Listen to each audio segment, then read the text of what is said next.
Welcome, everyone. Just a few apologies before we get going. Apologies from Mayor Burney, along with Ross, Paul, and Rogan. And I think that's all the apologies we've got. So, welcome, everyone, and thank you over to you, Tony and Dan and Tony. Afternoon. We briefed councillors 2 weeks ago on the emerging investigations that have been carried out over the last 12 months since delegation was provided to investigate what was termed the BPO option for leachate extraction. We also met yesterday with the NLG and PMG representatives to step them through a similar process. This additional deep dive was requested when we met a couple of weeks ago. The outcome that we are seeking, though, is to look to broaden that delegation for the Leachate trench to reflect the current focus of the project, which is effectively not moving forward at this point in time with that particular solution. And so we will look to frame that in a council paper for the September council meeting. We also have committed to responding to the regional council in relation to this matter by the end of the week. So in some ways, their response will also be captured in that update to council in September. So today really is a deep dive to share information. There is no significant pre-reading required after this. We're happy to add some of the likes of the ecological reports or any other questions of further clarifications from elected members, and we can add all of that information in a package to the portal and attach it to the council report.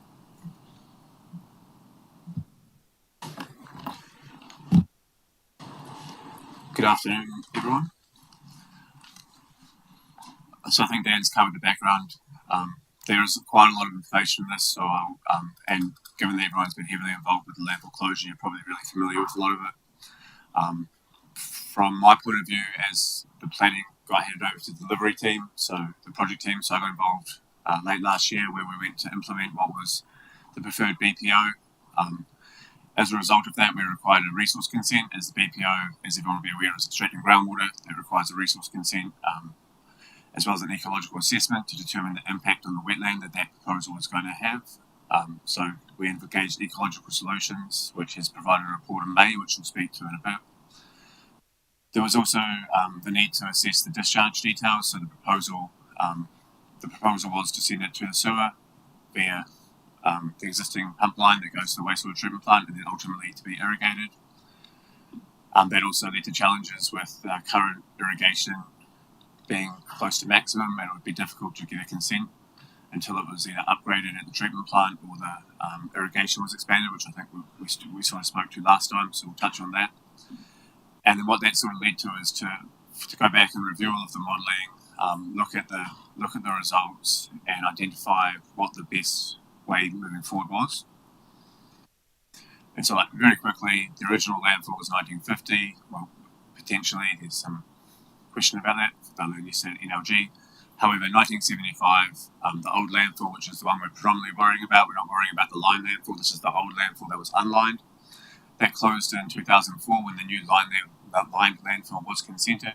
Whilst it was capped at the time, it wasn't a very good job. It was sand, it was porous, and so following a Horizons notified review in 2010, it was capped again, this time with actual clay. There's just a few highlighted things from when that consent review happened, essentially saying that there was no evidence at that time that there was any negative significant adverse effects arising from the landfill operation on the stream, which is also demonstrated when you look back at the results, which we're going to also look into as we go through the presentation. There's been a number of reviews. There was another resource consent review in 2015. This one lasted for 3 years, which also resulted in the Environment Court appeal by HECA. Finally, in 2019, it was resolved, and that resulted in these updated consent conditions, which we have now, as well as an agreement with HECA, as well as probably being the catalyst for the closure of the landfill. So one of the key consent conditions and key items within the agreement was the need for us to implement a best practical option. So almost immediately the council engaged back in 2019 Tonkin and Taylor, who looked at all of the options which were to materially reduce the leachate or cease, if feasible, to ultimately ensure the health of the Hokea stream is affected by the landfill leachate or groundwater, contaminated groundwater. So following on from that Tobin and Taylor assessment, it was identified that capping of the landfill was a definitely practical option, and so we worked with government contractors, and physical construction cost was about $300,000, which had an additional $50,000 to $80,000 of professional fees, where there was 3,800 cubes of clay that was capped on the old landfill, which essentially fulfilled the consent condition around a BPO. But then council will be, here's some photos of the capping that happened in 2023. But then, as council's aware, there was a decision in May last year based off further modelling and the information we had at that time to continue with a budget of $2 million to implement extraction from the, I think it's termed BPO 3, which was essentially, as I mentioned, extracting groundwater, sending it to the treatment plant. So, just a quick segue, just to, everyone's probably aware of this, but the sampling's been occurring since 1994, so it's over 30 years of the results we have now, which is both from the bores as well as surface water sampling in both the farm drain and the Hokea stream. So the sampling that happens in the stream is upstream and downstream. This is important to identify if there's any impacts from what the impacts from the landfill are, so you're looking for differences, as well as sampling in the drain. This is a overview of the whole landfill and showing where a lot of the bore locations. So in order to ascertain if there is an imminent potential effect from groundwater, contaminated groundwater moving northwesty from this area here, which is the unlined landfill that we're referring to. There's actually a bunch of more bores that were added in around 2023 when we were looking to support the evidence of the model. This is just trying to predict any potential future effects to make sure that we don't have any no more than minor effects on the Hokea stream from that leachate. So as I mentioned, since 1994 that monitoring has been underway. It's just progressively increased over time. The same person has been producing reports on behalf of council from MWH, now Stantec, Phil Landmark. So there's been a quarterly report for the last, at least since 2012, probably earlier, as well as an annual report under the consent. This is you're all familiar with this, a consent condition to supply that report to Horizons. They then use that to assess against the consent conditions, and then if there's any non-compliances and such, then that's provided back to the council, which the most recent one being the non-compliance with the BPO condition to to complete before the June 23 date, I think it was. So since the 2019 Leachate Options report, we then capped it. Subsequent to that, council then engaged EarthTech to do additional assessments of the groundwater plume. They then developed a model later in that year, and part of that model was getting NEWA in, who did an assessment on the stream flows. It's important to understand the level of flow in the stream to ascertain the effects from the contaminated groundwater. EarthTech then produced the report, which was utilised in the council paper last year in May, which was the recommended BPO. And then, as I mentioned, came across to the project delivery team, where in the process of looking to get a resource consent to implement that, we engaged Ecological Solutions to do an assessment on both the stream ecology as well as the wetland ecology, which is the area you'll see soon. So here's just some brief outputs from the ecological report. So they found no evidence of any significant ecological effects from the leachate plume on the stream, and so this report can be shared after the meeting. So this is just, they came up with Auckland Ecological Solutions, and it's a fairly robust, thorough assessment of both the ecology upstream of the landfill and downstream of the landfill, focusing on the ecological, water chemistry, and organisms. So one of the key findings was to support the evidence of no influence of the landfill leachate upstream and downstream was that there are similarities between both, and also a high abundance of the katahui mud snail, which is quite sensitive to ammonia. So if there was a large presence of ammonia from the landfill leachate, you wouldn't be seeing these snails, as well as they caught a number of fish, and there was no signs of toxicity. So and there's a bunch of stuff in that report I would encourage you to have a look in. Apologies, it should have been before the meeting.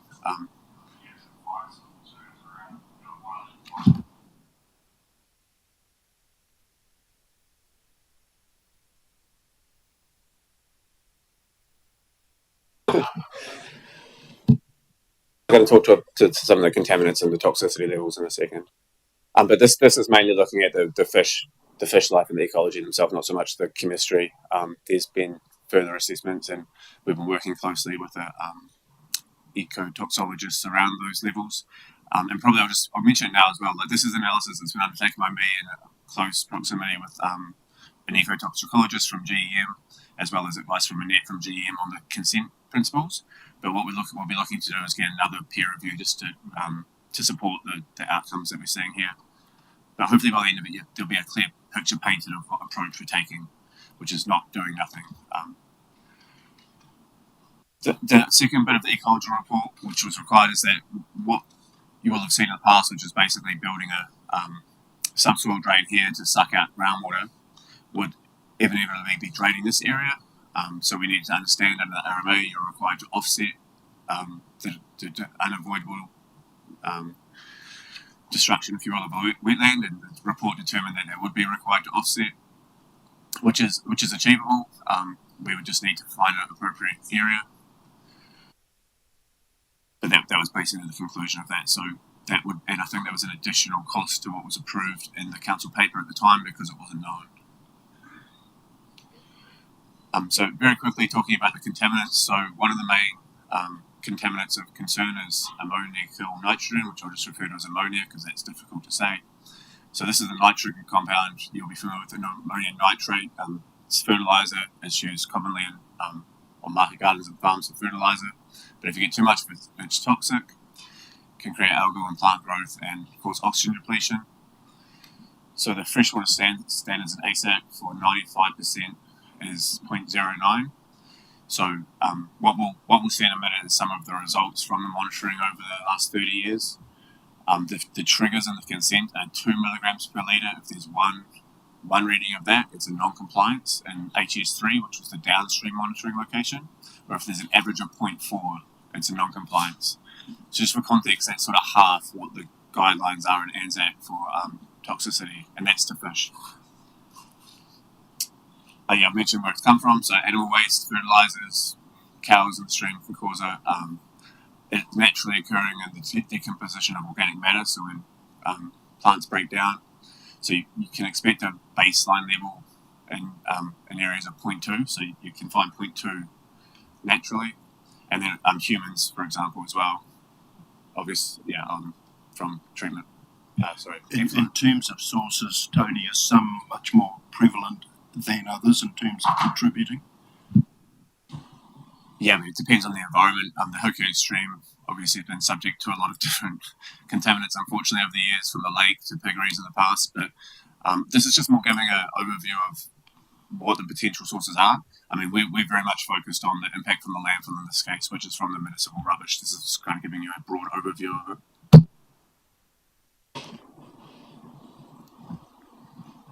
Oh, so as well as the ammonium, there's potentially other contaminants. Of course, it's a landfill waste, so there's other chemicals that can be in there, including heavy metals, organic pollutants, and nutrients. The reason we're focusing on the ammonium here is that there's based off the concentrations in the bores, it's unlikely that significant negative impact will be demonstrated in the stream based on what we're seeing. So the levels that are in the bores aren't anywhere near the levels that would be toxic within the stream. That's quite a bold statement you had up there. Are unlikely. I mean, surely we're bound to see some contamination in the stream, aren't we? Toxic effects. Yeah. Metals and heavy metals reaching the stream from the dump. So, and toxic levels. So that there's levels that will reach it, but the toxicity levels is what we're talking about here. Okay. I mean, it's probably good. It's a good point to acknowledge, right? It's not feasible to completely stop any contaminated groundwater getting to the stream. I wouldn't want to agree with that. I mean, I think we should be doing our best here. This is someone else's land, someone else's stream that we're dealing with. So we should be trying to do as much as possible to limit any discharge coming in or any contamination. I did say it wasn't. I get that there's rules, there's limits, and there's standards we'll have to adhere to, but we should be doing as best we can. Yeah, we should. Yeah, I was making it so it's not feasible to cease it. It's just that could not happen. You would never. It's not possible to completely cease it. It's a reality. But I'm not saying that we shouldn't do anything because of that. We absolutely should do everything we can to minimise any significant effects. 100%. I completely agree. I think it's the languaging though, Tony, because it's almost selling to the listeners that we're not getting any toxicity going into the river. But what you're actually saying is, yes, there are pollutants probably reaching the stream and the water, but they're not at a level that's triggering a toxicity level that needs a different type of treatment. But there's definitely something coming out of our landfill. But at the moment, I'm guessing the science is telling us that it's maybe not at a level that we should be highly concerned with right now. And I'm thinking about people that are using the stream. You've got a season about to open around Whitebait, so there's things like that are going on seasonally. So we need to give some assurance that people that are activating and using the river and the stream know potentially what's in that waterway. So that's all. Yeah. I think it's just languaging as well. Yeah. And I think, I suppose further to that, that is the very premise for the decision from this council in May last year to say we need to investigate that opportunity, and we're coming back today in some ways with some good news around that investigation, which is telling us currently there is a thriving ecology within that stream, and that the impact from this leachate is not currently impacting on that.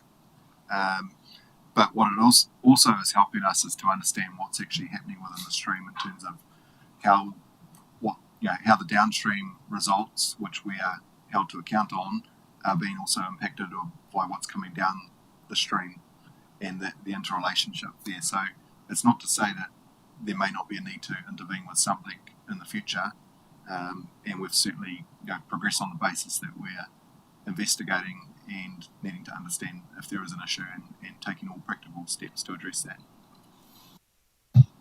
Question to Jonathan and Justin: how is bullet point 2 not clear?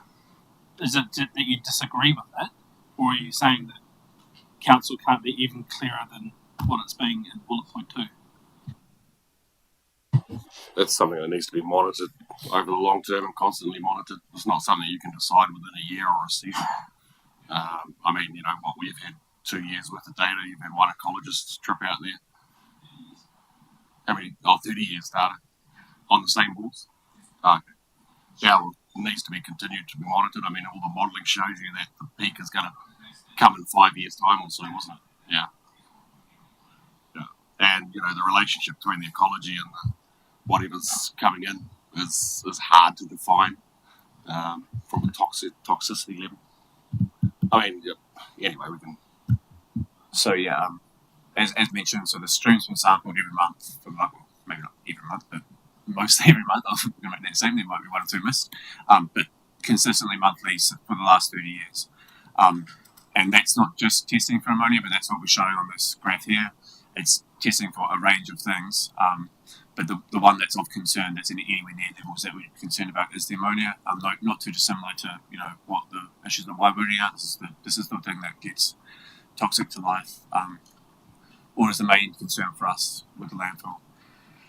Possibly one of the further concerns that have raised in our discussions with NLG is that there'd be a much lower level of risk if there was a pristine environment in the Hawkeow stream, but we know full well that it's not in a good state. So any impact with any additional leachate runoff has the potential to push it to a state which could cause an effect, which is why we need to be extra vigilant to ensure we understand what's happening, given the current state of the environment. So that's not an excuse. You do accept that, because I'm just trying to get this clear. What your statement is, that we recognise that the stream was already degraded, and that any minor effects or any effects that we may consider minor could have a major impact on the health of that stream. We'll talk to this with some of the numbers around that. We have, it's 100 and something cubic metres per day that's potentially moving through the groundwater, significant magnitudes more coming down the stream. But if that water that's coming down the stream is in pristine condition, it's much more likely that any increase in contamination from the leachate in the future would push us to a point, firstly, to hit the trigger points in our consent, which have got factors of safety before it causes environmental harm. But that would be the early warning sign if we start to encroach on that. And there's a much higher risk of that because of the quality of the water that's coming downstream from the upstream. So we're not going to run the Manawatu River argument where it's screwed anyway, so I might as well just screw it up some more. The conditions don't allow that to happen. So you've got the heavy metal data in there as well, or is this you just got the ammonia? Okay.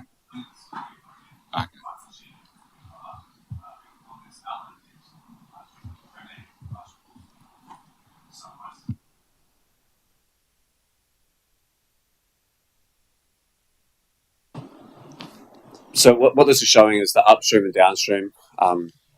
Bearing in mind that the 0.9, so below this one line, is of concern of the downstream HS3.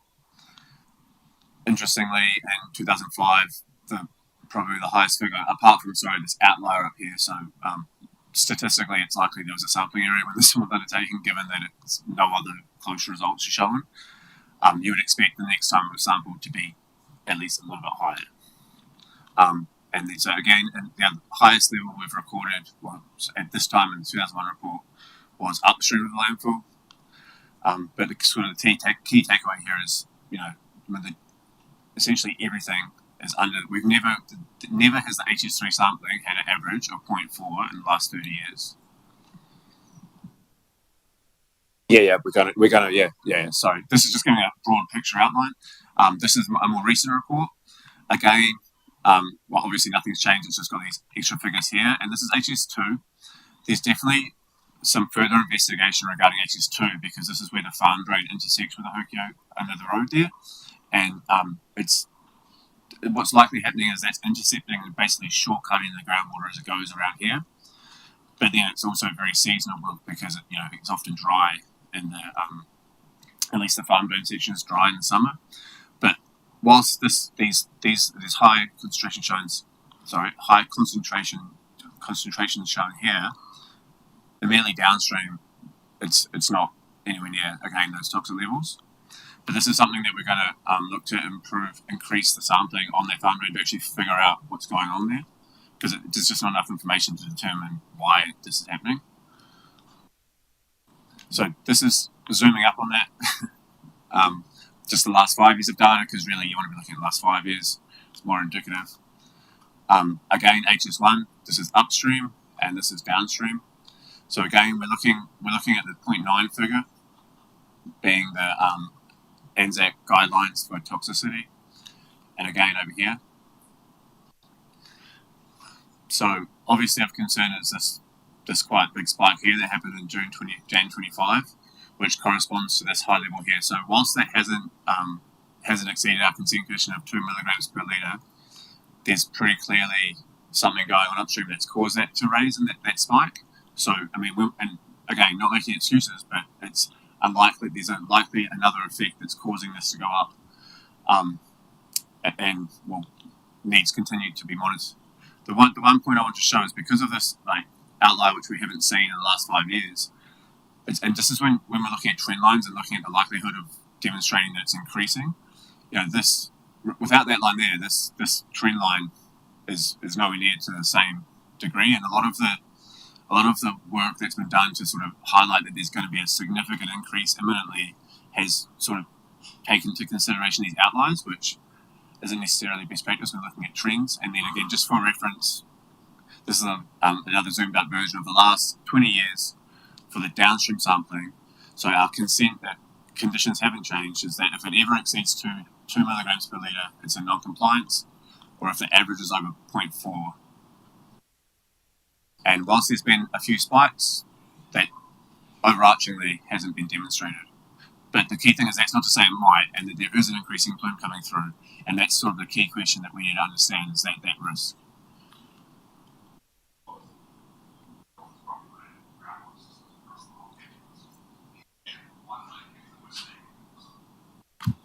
Sorry.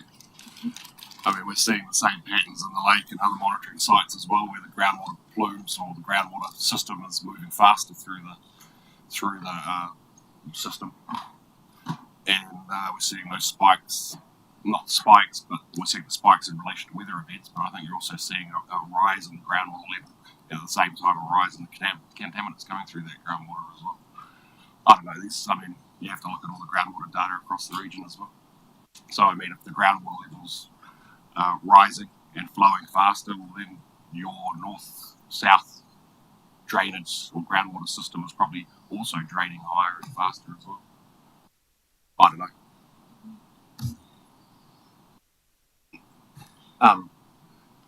So I guess that's just demonstrating that the toxic levels haven't been seen over the last 30 years in regards to ammonia in the stream, and happy for that to be challenged. And again, we're going to get it reviewed, and under the agreement with HECA, there's a responsibility for us to give them the opportunity to get that reviewed by an independent person as well. So whilst I'm telling you this now, it's not like this is gospel. It is going to be reinforced, but the whole purpose of the consent conditions under the Horizons consent is to monitor for this, and that's why they're there. And the 0.4 average figure is half of 0.9, which with ammonia is the figure. So it's half of, and even then that's conservative, but that's what's in the standards. So that's looking backwards. What the intention of the BPO is to reduce any potential future risk going forward, and this is an output from one of the models from EarthTech. There's a lot there. I'm trying to present this information in a relatively easy to understand way. So what this shows is that in 2044 is when their model's predicting the peak. So this is the peak of for all the bores we're measuring for the contaminant level, and you'll see that it's rising. And there's a whole lot of analysis that can be done, and there's a whole lot of variables. But they'll put that all into a model. You've got to consider how fast the water moves underground, as well as how wide it is than the volume. And so the conclusion that they've come to is that it's likely that the worst of the landfill that closed in 2004, so it's now 24 years old. I mean, after a while it slowly stops producing contaminants, but there's still a wave that's potentially coming through, and we need to be sure that we're doing everything we can, if it's feasible, to prevent that from significantly and negatively impacting the Horowhenua stream. So here we are at 8. So what we've just seen is that currently we don't have levels that are exceeding 0.9 or the 2 milligram per litre instantaneous trigger, or the consent conditions of average of 0.4. And yet you see that there's 8 milligrams showing on this graph entering the stream. So that doesn't make a lot of sense. But that's because you've got to consider it versus the amount of groundwater going into the stream versus how much water is coming down the stream. So it's a mass balance equation. It's real. I got really confused by this, and there was a lot of struggling yesterday because you look at that and you go, well, that's 4 times the level of what's bad. But there's an element of you've got to consider the concentration versus the flows. So the total flow per day of the area where this plume is 100 cubes a day, whereas the total flow of the stream, conservatively, that's a conservative low amount. I think it gets up to like 90,000 in the winter, is 25,000. So it's a factor of 200. I guess, to put it in perspective, we pump about 30 cubes a day from the leachate, line leachate ponds, where the concentration is, like I said last time, 3,000 and 2,000. So I guess what this is showing is that currently 8 milligrams per litre in the plume moving through, which is verified when you look at the bores that are adjacent to where, like adjacent to Horowhenua Beach Road. You can see in those monitoring boards you're getting ranges of between 2 and 10 milligrams, so that's what you would expect.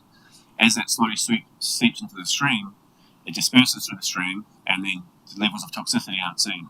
And then that's supported by the ecological report not showing that toxicity. There's snails that, this is the reality we're seeing. But they're showing that that's going to increase, and we can continue to monitor those bores, and we will be able to check and see that increasing as it happens. But I guess the key takeaway from this is that the peak is planned for 2044. That's 20 years away. We're going to do something, we would do something. Sorry, as we've explained last time, the issues preventing us continuing with extracting groundwater currently, one of, is the inability to send it to the treatment plant, which we know is going to change within the next 3 to 5 years. So what would seem sensible would be to continue to monitor this, as well as the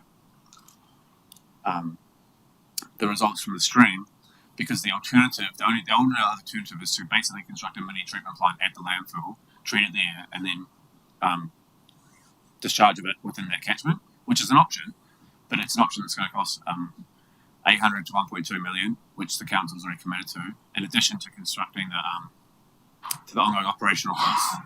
But you're also duplicating treatment plants, and so it would make a lot more sense to wait until the treatment plant we have can receive that and undertake it at a time to prevent the significant negative effects if that continues to be demonstrated via our modelling.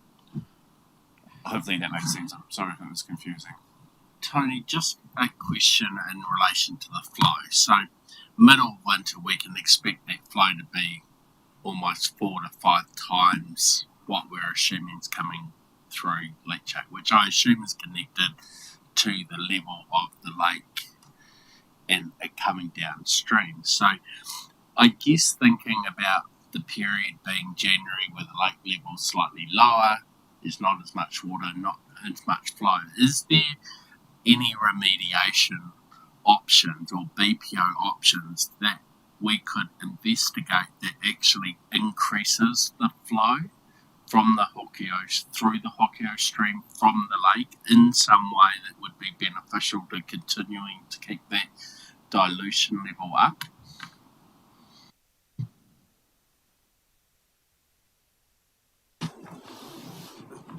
Gut feel would be probably not. It's complex enough. Us, extracting about 100 cubic meters of water out of the environment at the landfill, which is at a level of contamination, but that in itself has an impact on the Hokio stream to some extent. So we looked at whether we could push this trench across towards the Hokio stream. Actually, we're saying it needs to go back towards the toe of the landfill. That would require about a 1.1 hectare wetland to offset the impact of extracting that small amount of groundwater out. So for us to start significantly impacting the flows within the stream, like if we look at the numbers on screen there, we're saying conservatively in the middle of summer there's 25,000 cubic meters of water coming down. To have a dilution impact, to increase that to 50,000, doubling that flow, but the water would have to come from somewhere. So probably what the point I'm trying to make is that any time you mess with a flow regime, it has an impact somewhere else, which would likely be more significant than the benefit that it would provide at this location. Because what we're actually saying is currently, with the 114 cubes of water that's mixed of groundwater and historic leachate, it's not causing an effect on the stream currently. If that helps to answer your question. So, it's not that you're not causing effect, it's that the stream is diluting what it's coming into it. Yeah. I mean, you're seeing the effects of dilution into the stream rather than no effect whatsoever.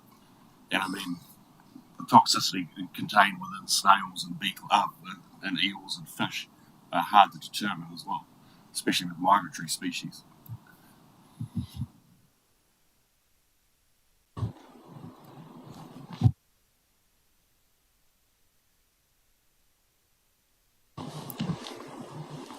So whilst the modelling demonstrates that there may not be the point in which that toxicity level based off the sampling and chemistry of the water will be reached even with the peak in 2024, there's still the need to keep monitoring and confirm the validity of that model. So far, the modelling is relatively correct in the sense that your bores close by are detecting those high limits. It's just that we don't understand the dilution of what's happening processes downstream diluting those signals. Correct, and at the 18 grams per cube, or 18 milligrams per litre, dilution factor of 200 on that is 0.02. So, yeah. When the BPO was considered, it was heavily focused on the reducing, not the effects. So I mean, technically, we're asking the stream owners to dilute the contaminants coming off the landfill. So sort of back to square one, aren't we? Is that the stream is doing its job of diluting whatever contaminants are coming into the system. We don't own the stream. We don't, have. It's a private stream, essentially, private land, and so they're processing your waste for you. We are quite keen to not predetermine some direction of council, and there's an intentionality to provide an update of the current status of information today to say this is where the investigation has got to. There's a current resolution that lays on the table that can't feasibly be delivered right now, and so it is intended that we could bring this back to council in September for this council to provide direction on what, how that resolution could be brought in to look at other outcomes, which we will speak to shortly. One of the options on the table would be to say no, based on the advice of officers. We understand you're going to do further monitoring, but we still have an appetite to deliver something, deliver the BPO Leachate trench, knowing there's an additional $1.2 million of offset required in addition to that, and knowing based on the data provided that it may not achieve it may not currently be required nor achieve the mitigation that it's sought to.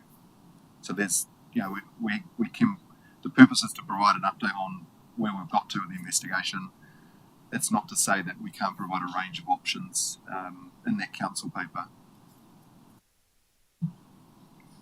There's still an appetite to do something, so we're trying to provide the context around what the data is currently telling us and what the health of the stream and any impact, and the, linking that to the consent requirements also.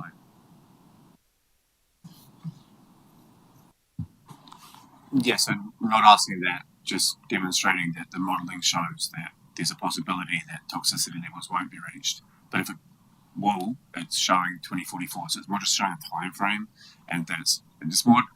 I felt that there was more of an implication that there was an imminent need to do something really quickly, or there was something bad going to happen really, like there was a time factor associated with it, and because of the inability for us to deliver that now, then there was there was a need to consider on-site treatment. But I think it's just trying to provide context that this is a multi-decade thing, and we're still not near the significant. According to the ANZAC limits, negative significant effects. But you're right, there are effects on the stream. There's always going to be effects. There's effects from, I used the example yesterday of septic tanks next to a stream, but that's not an effect meaning you're going to tell someone to move right away from their house. And I'm not saying that means it's acceptable, I'm just trying to demonstrate the concept. I'm not, like Dan said, predetermining anything. So that's sort of a high-level overview of the modelling. We haven't delved into the board data, but happy to share that with you, Jonathan, for review as part of the package afterwards.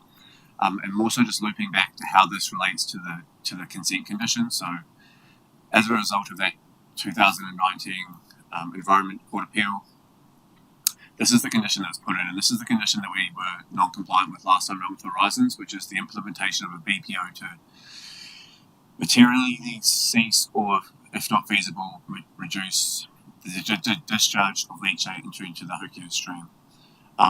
So I've highlighted this for, it could be considered that by Capital Landfill that has fulfilled that condition, but ultimately, and I just want to make everyone aware of this, the condition 11 shows that if there is a significant breach of those triggers, which is the 0.4 for toxicity, as well as many others for other contaminants, the heavy metals and such, then we're required to get that independently reviewed around the effectiveness of that BPO and then implement something to reduce or stop those non-compliances with that contamination. So there's sort of been, I think, a understanding that this is what's making us have to reduce leachate, when in effect, condition 11 of that permit says that if we ever breach those conditions, we need to get a review of what we've done to prevent them, and then if that's not being effective, implement something else. Just to refresh me, what have we done? to prevent the leachate so far. So we've capped it. We've dug a trench. We're pumping water out or something. No. So currently it's capping, yeah. But under the last BPO that we made a resolution on, there was a trench and pumping. Yeah, so correct. So following on from the earth tech work, which I sort of went through before, the conclusion of that was that under the criteria of that assessment, the BPO chosen and then resolution made by council was to construct this trench through here to extract water. And so since then, 2 years later, what we've identified is that there will be an additional cost because of this wetland being drained, as well as the inability to send it currently to the wastewater treatment plant due to you're essentially shifting the potential contamination from here over to somewhere that isn't able to receive it, and we couldn't consent that. So that's why we're saying currently that's not achievable. Just step back. Can you explain that a little bit further? That we were going to do something that was going to contaminate another area or something? I understand that currently the irrigation is where the effluent from the treatment plant goes. I might have used the wrong word there. Discharge, sorry.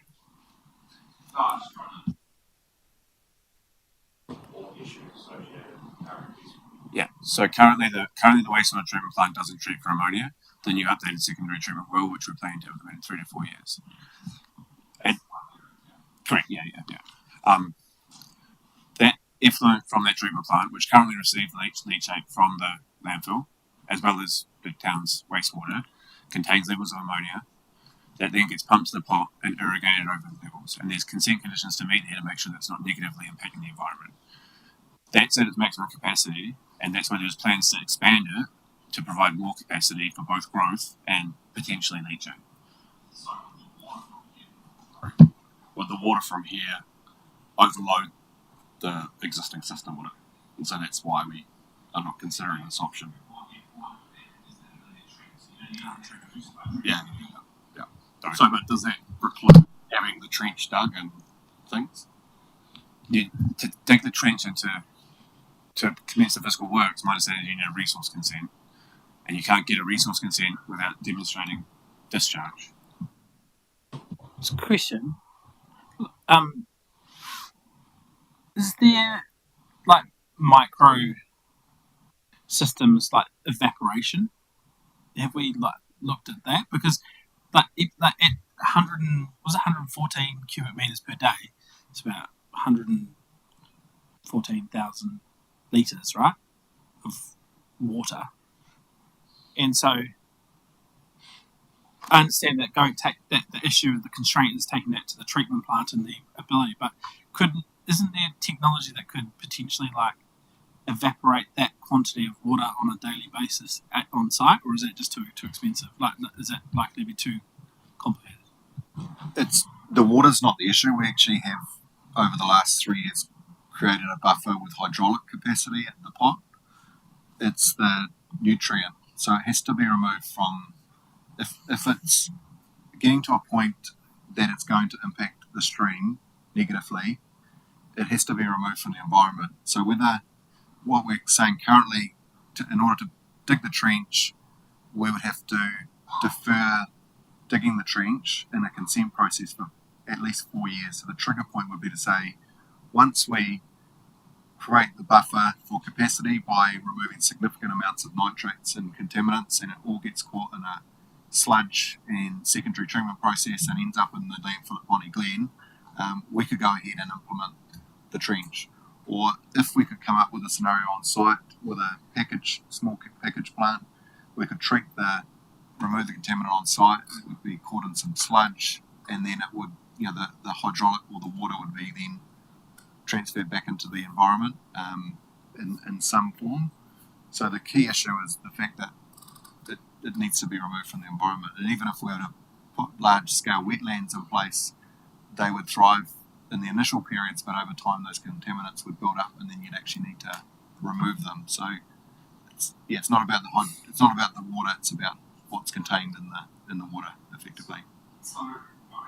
I'm struggling, obviously. Yeah. That we had a BPO, we were told that this was the option, and now it's not the option. So what went wrong before we were presented with these BPOs? We come to council and we're pretty clear at the time to say we can't just put in a pipe and forget about it. So this is no surprise. We were very intentional about not developing a solution, consenting a solution, spending significant, what would be hundreds of thousands of dollars. I think we raised at the time with those estimates for the BPO that it would cost more to consent this project than to actually build the trench in the ground. So we come early in that process to get delegation from elected members to say, are you in for this? That's the work that's been done over the last 12 months. The new information that's been uncovered is that green strip on the screen. That's an existing wetland that's been classified through this investigation over the last 12 months as being impacted and would need to build a new wetland somewhere else. So tentatively, there's another $1 million. So the $2 million package becomes $3 million. Other than that, there's no significant flaws in delivery of that BPO once there's capacity at the wastewater treatment plant. So in theory, we're still on track to deliver that BPO. However, what we are bringing back to council is that the initial modelling that was done to inform the concept and the analysis that we've done since, including the in-depth environmental studies where we've not just looked at the wetland impact, but we've looked at the ecology in the stream, and all of this is required to get a consent, which is why we said it costs more to consent it than to build it. That's giving us a more informed picture, which is saying we actually have more time. If by 2044 this keeps trending towards a point where we believe this will have an impact, then this solution would be implemented. If we're in a position in 12 months' time where there's more significant concerns, the solution would have to be implemented with an on-site treatment solution, which was actually fatal flawed in our engagement with, with interested parties, that people didn't want the waste to be treated and discharged back into the same environment. So we're at a point now where we're not at significant risk of breach or causing environmental harm. If we were, we would be recommending to council that we fund some additional funding for the wetland offset and divert a temporary solution for an on-site treatment process to get us through the next 4 years effectively. The work that we've done in presenting up today is not telling that story, but it's certainly not stopping us putting that resolution in front of council in September if there was an appetite to push on with consenting on the assumption that it may be required in the future. So it's an early warning to say there's going to be increased costs and it may not be required just yet.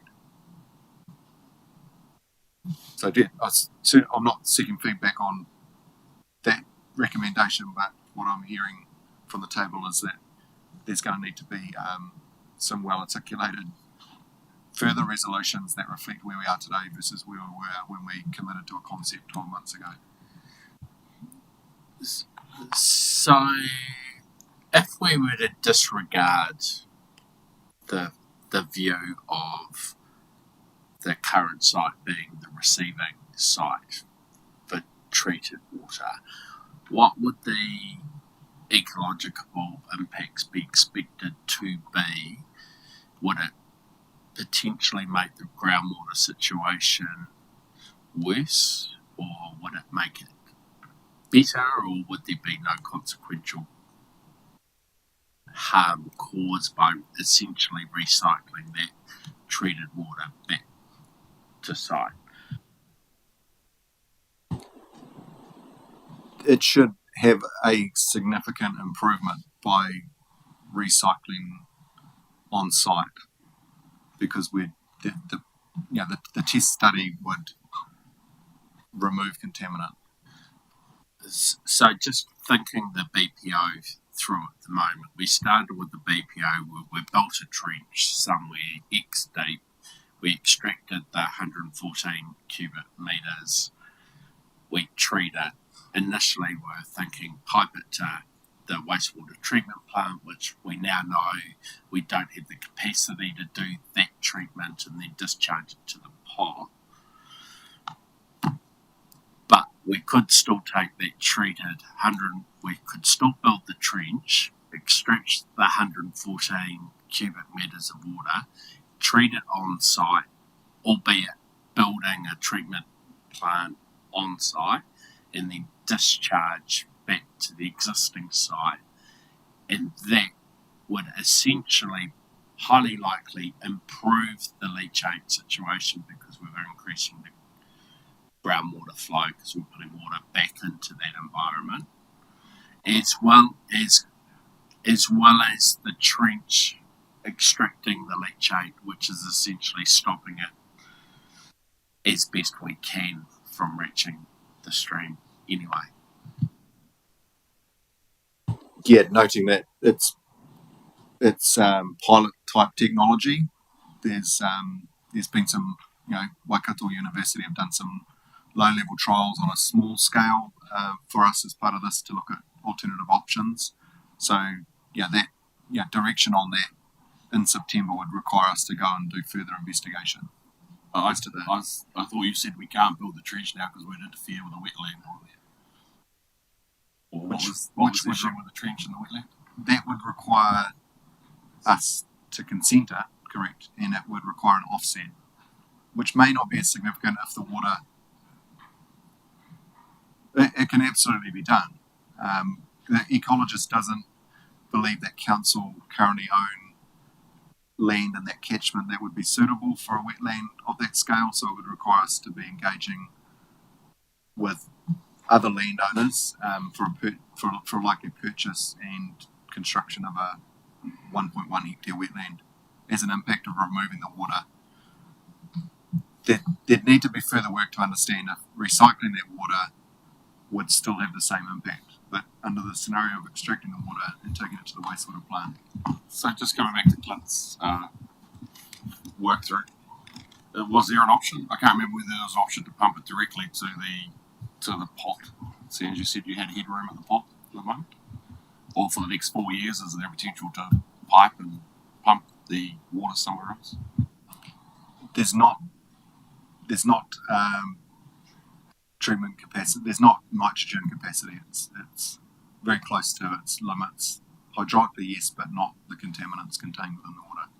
So, just in my the other point that we did want to reinforce for an eyes wide open decision from elected members is that any discharge from the landfill to the wastewater treatment plant in the future, it wouldn't remain cost neutral for the community.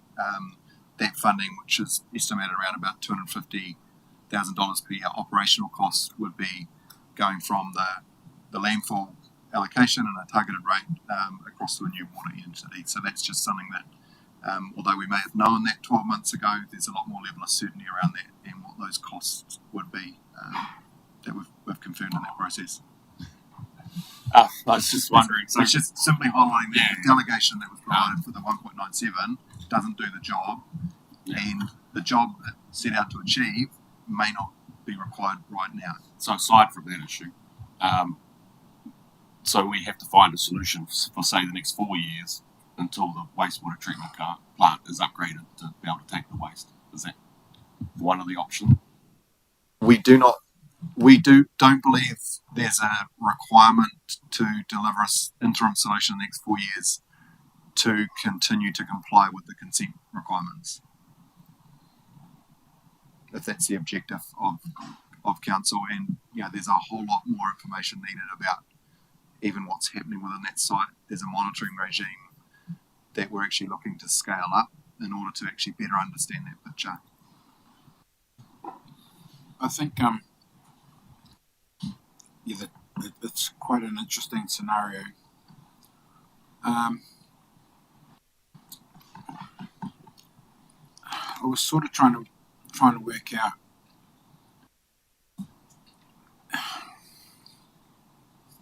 like the options don't look good, if I'm honest, and given we've been going on this process for quite some time now, it is quite a change.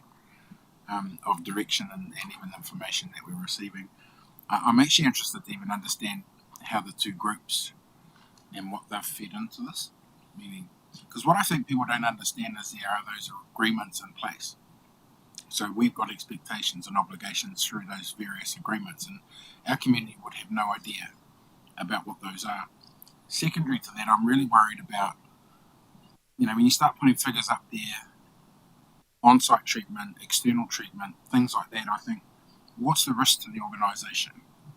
So 4 years of deferring a decision to treat something because currently you're saying science says we're not at a level that's triggering a reaction that's going to be detrimental to us, but I don't feel comfort in that. Because what I'm saying is that what happens if something does happen within this 4 years that does trigger an event? What's the compliance cost to this organisation? What's the risk to the community? And how do we ensure that the money that we as council have committed to this closure is really clear about how we're using it? And the other thing I don't think we've talked about here is, and we probably need to remind ourselves, is what's the lifespan of this ongoing management of the site? I think the public need to hear some of those, be reminded of some of those things. What's our obligation? The landfill's closed. How long are we expected to maintain it? We're going to do a targeted rate. Are we sure that the targeted rate's going where we need it to go? I'm worried that we aren't considering the high risk of the next 4 years. That's probably my concern for me right now. Because what's the cost of fine and litigation from all the various entities, including the groups we have agreements with that we have to honor, let alone consenting issues around horizons and that. And I'm starting to say, what's the balance? Like, where's the balance in this? Like, I'm getting a little bit lost in where we're going. Probably a little bit like John, just frustrated that what we thought we were on a traction going forward, it seems like we're really not. We're almost now going back. So that's all. I'm just, it's a little bit concerning actually. Yeah, I think it's important we get a collective understanding today around what we set out to achieve 12 months ago and what's been communicated today, particularly given that the current delegation doesn't provide officers sufficient direction to go and implement. Part of the context that we have attempted to provide is that over the last 30 years, we haven't had a breach of those conditions. So in terms of the risk today, it's tied up actually with the landfill agreement and the delivery of a BPO to be determined by council. So the landfill's been closed. That was obviously number one objective. Back in 2023, we said it's logical, one of those, of the 11 BPO options, and there hasn't been many new ones added since, it was logical to cap the top of that landfill. So that was undertaken. We've committed to saying the data is telling us there could be an issue. The modelling is saying in the future things could get worse. Therefore, we can't ignore that. We need to continue to look at what practical options there are to address future risk, which is what we've been undertaking over the last 12 months. But the real thing you want to come to us is that we do nothing over 4 years essentially, except continue to monitor.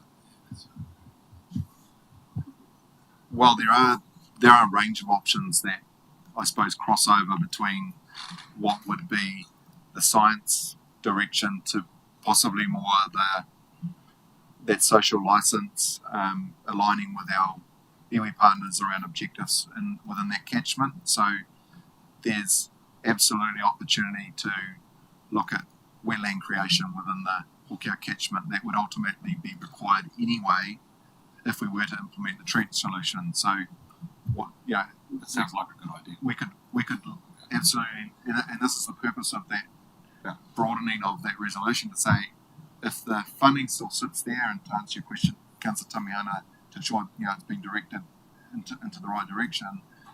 If we were to look, if the trench was to be required, we'd need to look at a wetland offset. So why not start looking at the wetland offset now? this is exactly the same situation we found ourselves in 12 months ago when the resolution was written, is that officers don't have that mandate to go running off looking at land purchase and or engagement with landowners to fence off areas and build within that catchment. That would require some direction from elected members. So I'm hearing a sense that just simply monitoring is not enough, and that council or number of resolutions needs to speak to what else we could do in the intervening period. And just say that, I mean, in my opinion, that doing nothing is not the responsible option, and that I think we need to be seen to be doing something over the next 4 years. I mean, we have allocated almost 2 million. So I think if there's anything we can get a head start on, that would be a good thing and help with that social license, especially with some of these groups that are holding us to account as well. Justin, I guess what I've been hearing through yesterday's session and obviously today's session as well is that officers aren't here telling us that there's significant risk of harm at the level that we're thinking it may be. And so actually the risk scale probably has come down a little bit given the data that we've been presented in front of us. But Daniel, could you talk a little bit about the alternative BPO option of revisiting the capping solution and what the benefit of revisiting that as a BPO? Because my understanding is that if we pursued an alternative BPO, that would then meet our obligations under the existing agreements, and it still would not preclude us, if we felt we needed to or the data started to shift in a different way, to continue to do additional BPO options or interventions to reduce harm as appropriate, but it would fulfill our legal statutory obligation under the existing agreements to pick up one of the other bits of work.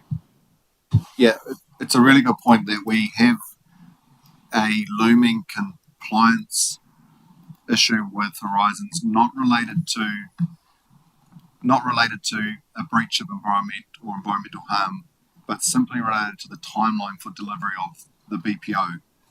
And one of the options on the table, and this was looked at in depth during the capping of the top of the landfill, we continue to hear from members of the PMG and NLG that we should be following international best practice to cap the entire landfill. And if that was on similar to what we did with the new landfill that was closed, we kept the top, we kept the sides. That was best practice at the time. This particular landfill has been through 4 iterations of capping. It certainly wasn't done right the first time, but we've got a high level of confidence that the top was capped. And at the time of that work, we also brought in an industry expert to make an on-site assessment. So rather than doing a desktop study to say, yes, best practice is to cap it, he went and dug holes during the winter in the sides of the slopes. The advice that came back was, we don't think you need to cap it.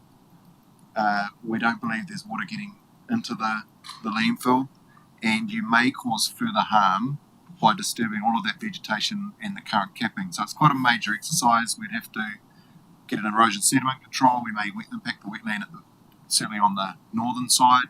We'd have to build like a big staircase that you can get a roller on to compact because it's quite a steep slope. So it's a fairly significant undertaking. Early estimates were around about $800,000.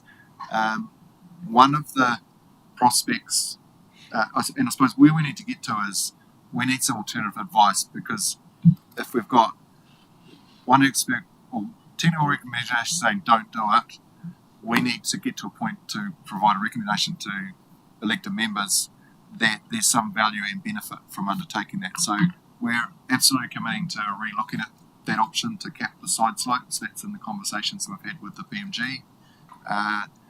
The other prospect is that we also have reached out to the Horowhenua project around whether there's any surplus clay material that fits our nominated permeability, and there might be some sort of win-win scenario that would help tip the scale into that social license to say, yes, maybe we don't think it's going to have a significant technical benefit in reducing leachate, but it would fulfill that requirement of satisfying best practice, and everyone can rest easy that there's no risk versus relying on a technical recommendation. So if we had someone sitting here saying, absolutely, I'm an expert, you need to cap the sides, that would be much easier for us to present that as the conclusive BPO option. But we've done that due diligence, and there's a question around that.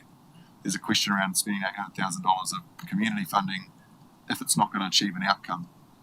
And so that piece we can absolutely commit to doing some further work before it gets back in front of the next council for an absolute decision. But we'd be seeking that direction in September to go away and look at these options.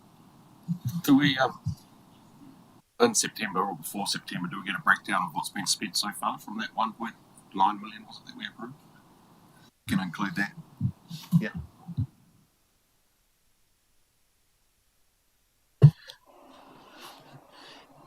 Daniel, I note that our conversation has very much been around the landfill issue, but given that we're hearing at the moment, we can kind of slow down a little bit because some of the risk and concern has lessened. Is there an opportunity, or are we thinking about how we can try and line this piece of work up to take a whole of waterway approach around a series of solutions that this council might be able to look to implement that is actually going to focus on the stream and improving the quality of the stream, including obviously conversations with our friends at Horizon regarding the lake and what's happening there to the weeds in Hokio, and because it kind of feels like there are a number of steps and it's a wider piece of work, but the Hokio is the receiver, right? So I just kind of feel like we're focused on the Leachate, which is the most urgent need, but can we also have a focus or start exploring what are some reasonable things council could be supporting or starting to work on that actually helps improves the source from the lake all the way through to the discharge into the sea of that Hokio stream, obviously including, when we look at the weeds at Hokio, I haven't been out there, are they still there, Jonathan? The weeds in the stream at Hokio, are they still there? Yeah. So, what is our work to be end to end on that? Yes, absolutely, this BPO option is an important part of that, but it feels like now we've got luxury of time that we could actually take a little bit more time to actually think about that end-to-end approach, and this being a small part of that solution. I think there's a good opportunity with the wording around that BPO condition that would provide mandate to look outside that catchment. It talks about if there is no feasible solution to put a trench or to do some capping, and we get to a point to conclusively say that alongside the NLG and PMG in agreement and elected members, then council would still be required to invest something into that catchment. I think the challenge has been that because there's no obvious answer to a BPO solution, we've obviously been quite narrowly focused there. So in September, we need to look at how that can be broadened out to look at the Hokio catchment. I think, if we had to ask the hour, where do you need help? It may be that spending $3 million to remove contaminant that the ecologists, experts are saying currently isn't causing harm could potentially be better spent somewhere else in the catchment to have a significantly larger improvement. So if we couple the work around the BPO and our ability to look at the wider catchment, perhaps linking that with the work that we intend to progress with lake trustees around the Levin stormwater discharge, there may be a line that we can draw there. But it does feel like one of those projects that's not going to have immediate traction.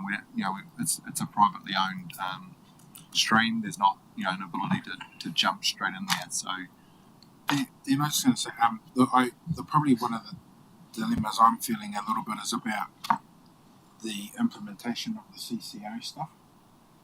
And so I'm probably a little bit concerned if this council doesn't come up with some clear directives to give you activation, that all we're doing is kicking the issue we have somewhere else. And even though Councillor Grimstone mentioned about slowdown, I don't think it's a slowdown at all. Because if our treatment plant eventually ends up with a CCO, that means anything we pump to it's going to go through a CCO.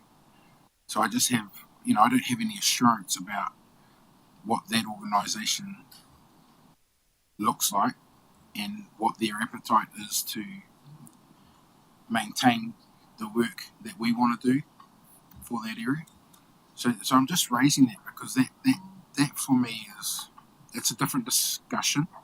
But if we can't set something in stone here, because I know that when the CCO is established, there's a shareholders agreement that's going to be required. Well, surely we want something really strong and tangible to offer to that process, to give assurance that we're going to do what we said we were going to do. Yeah, I suppose to confirm that Landfill would retain in council ownership. So yeah, and this would need to be aligned with the CCO, but there's an absolute commitment from this council for very good reason to upgrade that wastewater treatment plant, and that's been committed to from this council, whether it's capacity, whether it's the technology and ability to treat the town's runoff effectively, whether it's the structural, the seismic stability. It ticked all the boxes for why urgent investment was required, and that would obviously provide capacity for the irrigation. Yeah, I get that. The collection. But there was also a resolution to ensure that the treatment plant, while we supported the upgrade, wasn't its future life location. So this council have always said, and it's written, that we'll continue to investigate alternative sites.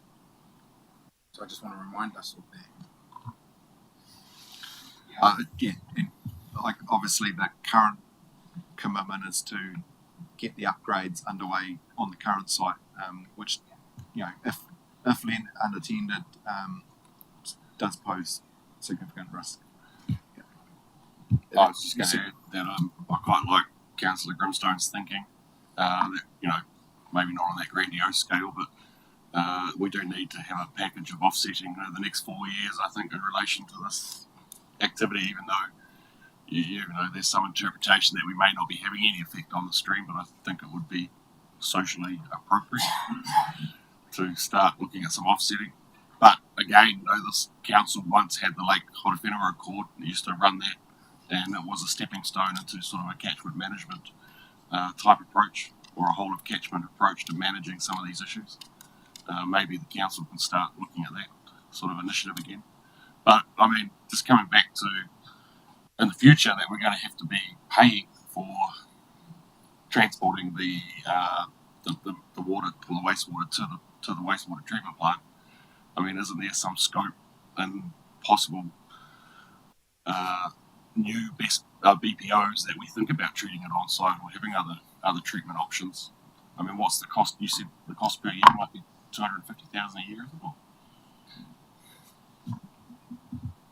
Well, there's two components to setting up a treatment plant. It's the physical cost of pumping, power, guys to go in there, check the pumps, blah, blah, so it's 25, 30k. Then there's the trade waste fees, which would ultimately be determined by the new entity, but it was estimated at 250k. And there's some sort of dependent. There's a lot more nuance to pumping out groundwater. Initially, there's really high volumes because you're essentially lowering the catchment, and and ultimately it's a lot of guesswork, really. But yeah, roughly speaking, what's put in the procurement plan and the resolution that was passed was $250k a year for the next 10 years or whatever it was, 20 years. So that's $4 million-ish on top of the $2 million capital expenditure. Yeah, and maybe just to add. So is it worthwhile thinking about an on-site treatment rather than passing those ongoing costs to ratepayers in the future as well? Yeah, and the engagement before that recommendation come to council was absolutely no way, never is that an acceptable solution to treat on site and discharge back into the environment? So, we documented that in the reports that come to council. That BPO option, we termed it fatally flawed as being too difficult to consent if there was widespread opposition. We know the history behind the landfill, and for very good reason, and the hurt that's associated and the history of the site, that the recommendation was let's not go down that road again if the early messages is not to treat on site. I believe that given the current situation, that the appetite for that is potentially softened, and there might be an openness to understand more around how that would provide a benefit. And some of the messaging we've been, and even recently as yesterday with NLG, was that if there was a high environmental risk of harm and council couldn't consent to discharge it to the wastewater plant, we would be pushing forward with or without support for an on-site solution. But we're not at that point today. It's not to say that things might not get to that point if it was to worsen, but the recommendation from officers is let's not go down that road just yet, and we should open up not just more understanding and technical dialogue within council and elected members, but try and pull in some of our key members from NLG and PMG so that we collectively understand and keep moving and inputting into this process. And that would be broader than just the leachate extraction. That would be ideas around the capping and the like as well, so we can ideally get to a point of consensus around what the best investment is.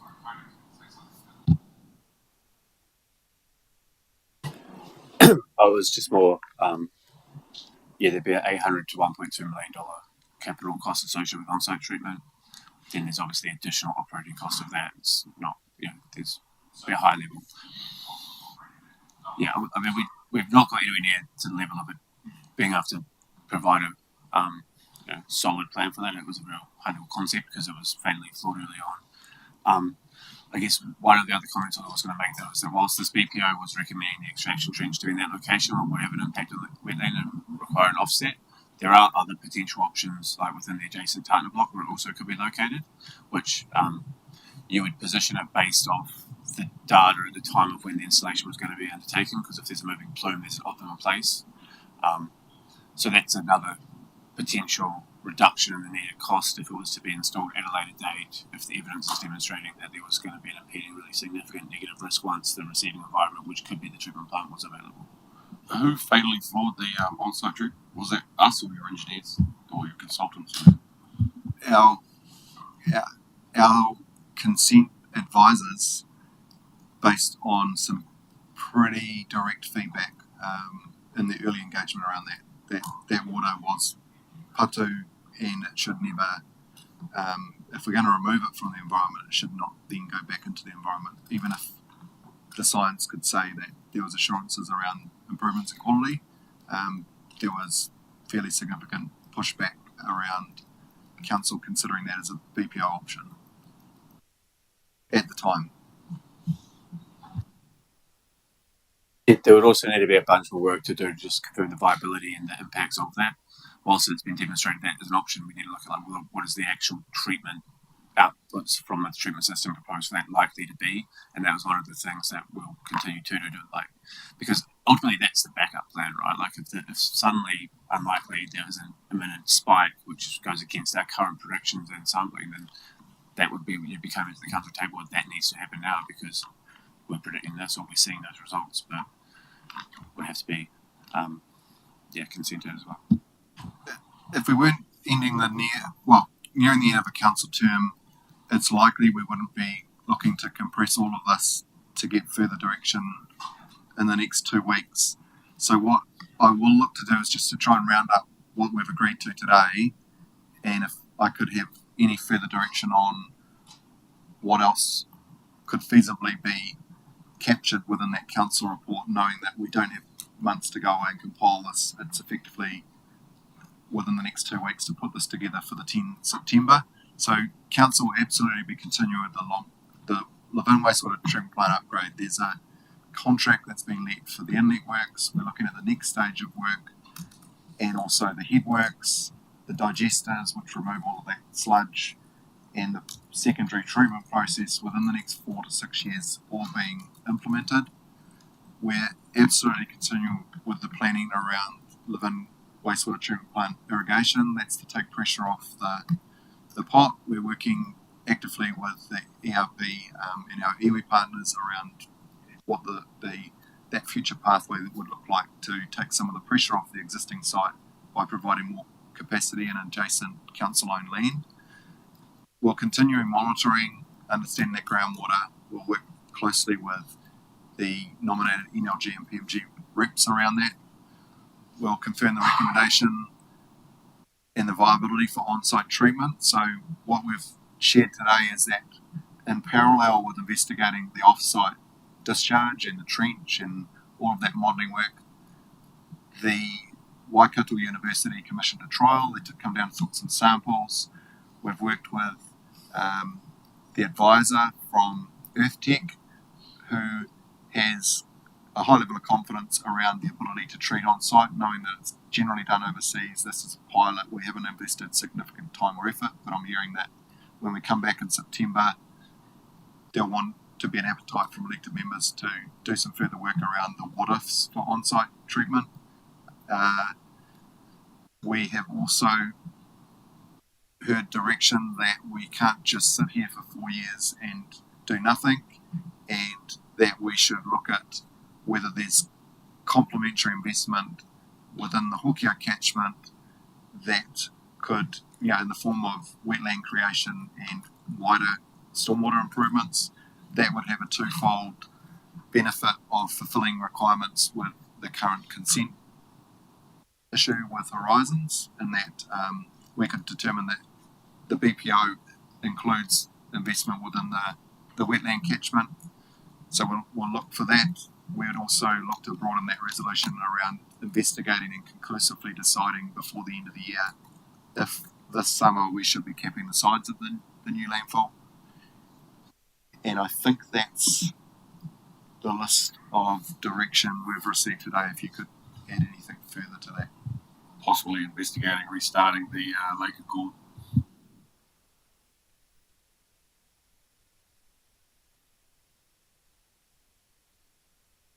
Noted, thank you.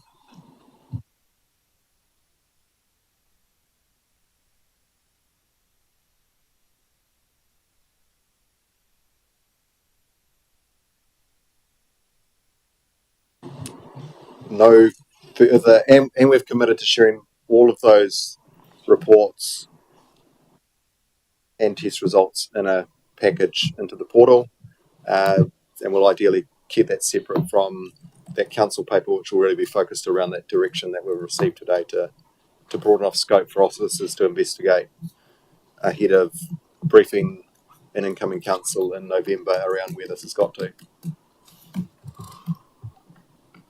Thank you. Councillor Barker.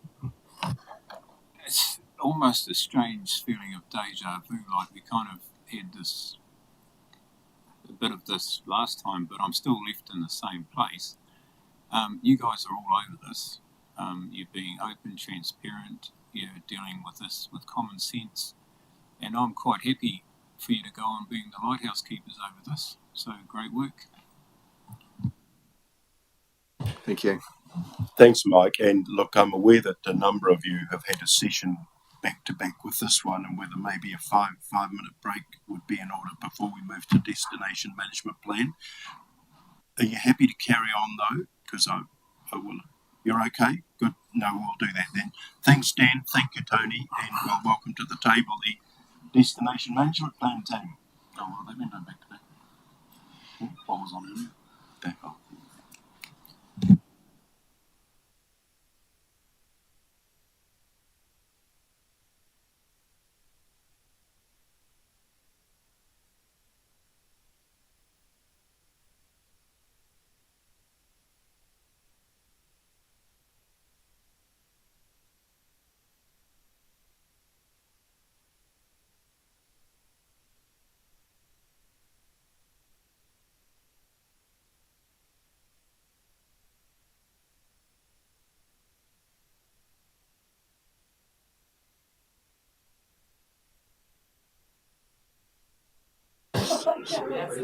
So, welcome, Lisa, and if you'd maybe like to introduce the team to the table.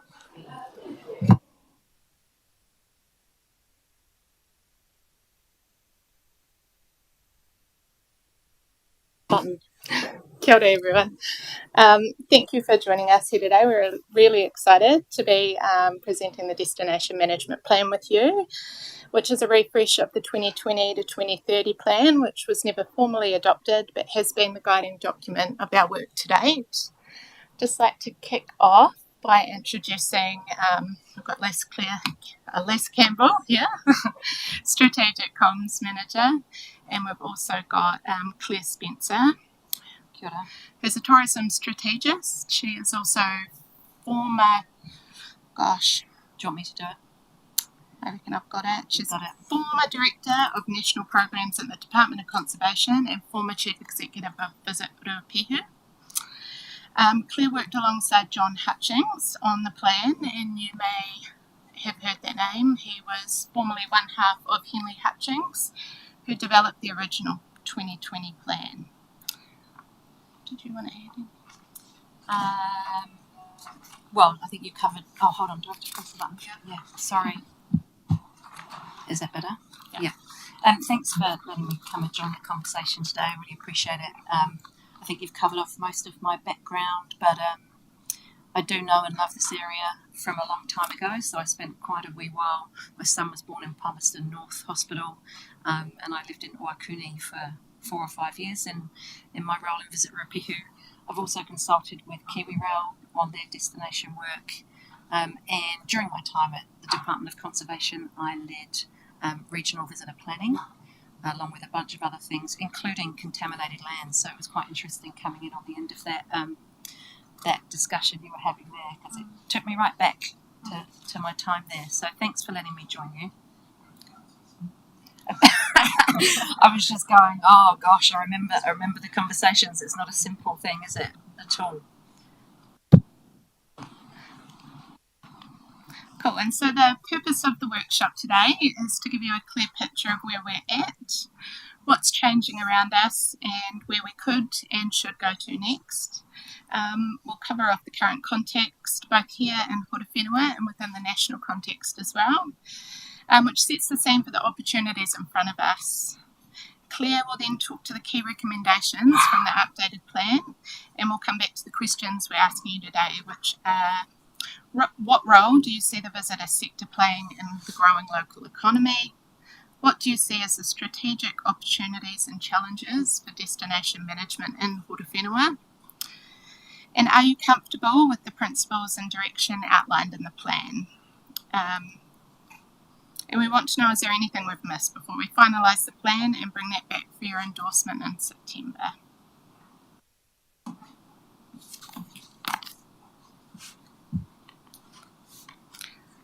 So just on the no, see, do triangle, we're mostly in the no space at the moment, sharing today where we're at. But we could add a little touch of do as well, because your feedback today will help us finalise the plan and shape how we move forward.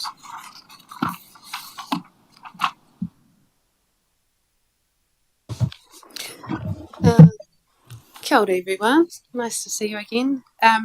So just providing a bit of context, in 2020, after local visitor growth outstripped the rest of New Zealand between 2016 and 2019, the Destination Management Plan was commissioned. The plan was developed pre-COVID and never adopted, but has guided our work ever since. Since then, we've had some council decisions that have strengthened our role in destination management, and we've had some better off funding, which helped us to progress the mahi that we've been doing. We also had long-term plan funding, which set out a commitment to deliver destination management. And this refreshed destination management plan sets the direction for the next phase. Just a little bit about the process and what we've done. So we engaged John Hutchings and Claire Spencer. John Hutchings was part of the duo that did the last plan, so it made sense that we talked to him for this plan. And then we set about doing a sector workshop. We did an industry survey. We engaged iwi and hapu. We looked at existing documents like the Levin Town Centre Strategy, Foxton Futures and Shannon Community Plan. Then we assessed a whole lot of data, so Ministry of Business and Innovation and Employment, tourism spend and trends, data from Tourism NZ, Statistics New Zealand, Market View data around spend, Air DNA data around accommodation and accommodation data program data. We also looked at the National Māori Tourism Strategy and a whole bunch of local documents from iwi and hapu to understand iwi and hapu aspirations as well. It's looked at the Te Whārangi Te Papangai or Manawatu Street Management Plan at all? Yes, we did. We've looked at the Raukawa Environment Management Plan 2 and also the Ngāti Raukawa Ki Te Tonga Kaupapa and Values Framework, as well as the Muepuka Iwi Environmental Management Plan. Yeah. So, picture yourselves in 2019. I think Brexit was like on the cards. Everyone was travelling, lots of people were going to events, places were crowded, and we commissioned this destination management plan. Things were a little bit different then. And now, since then, we've seen rapid district growth change. We've made deliberate investment into destination management. Only in the last couple of weeks, we've managed to become a regional tourism organisation associate member, which is pretty awesome. And this destination management plan gives us a shared roadmap. It helps us identify where we want to grow, what we want to protect, and how we coordinate the work with iwi, industry and across council. It also strengthens our case for investment. We've now got a seat at the table nationally, which is really important for us. So whether that's infrastructure, events or building local capability, it ensures we're aligned with the national direction so we're eligible for funding others are already tapping into. This refresh is about making sure our plan reflects today's realities and positions us for new opportunities, and it allows a framework that enables the work to be done.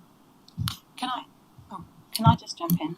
Sure. May I? Now I've learned how to press the button. Quite proud of that. Is destination management a term that's kind of familiar for people in the room? Is it something that, yeah? Okay, so, and I just, sorry because this will embarrass both of you, but I just want to acknowledge that it's actually quite significant for your team to have secured that affiliate position with Artons. So there's 31 plus you guys now and a couple of others, and there's been 31 regional tourism organisations for as long as I can remember, which is probably 10, 15 years. And without an affiliation to that network, you don't have a voice nationally in the visitor sector. And so it's pretty significant that the team have secured that for Horowhenua. And it really does mean that you are now able to access things that you couldn't access before. In the plan, it does talk about central government funding over the last, several years, and I know Ash is going to come on and absolutely, is going to come on and talk about that. But without that affiliation to Artons, you haven't been eligible, you haven't been able to have those conversations, and so just you've done a great job with that. So I think it's important to acknowledge that, and it does open up those conversations for you. I can't predict what central government will do, but it does open up those conversations for you to be had with the central government funding partners, but also with that national network. So there's a lot of knowledge in and around the regional tourism functions across the country. People move around, and now you're part of that group. You'll actually be able to access that information and experience and find out what's worked and what hasn't worked in a way that you wouldn't have been able to do before. So there we go. Thanks.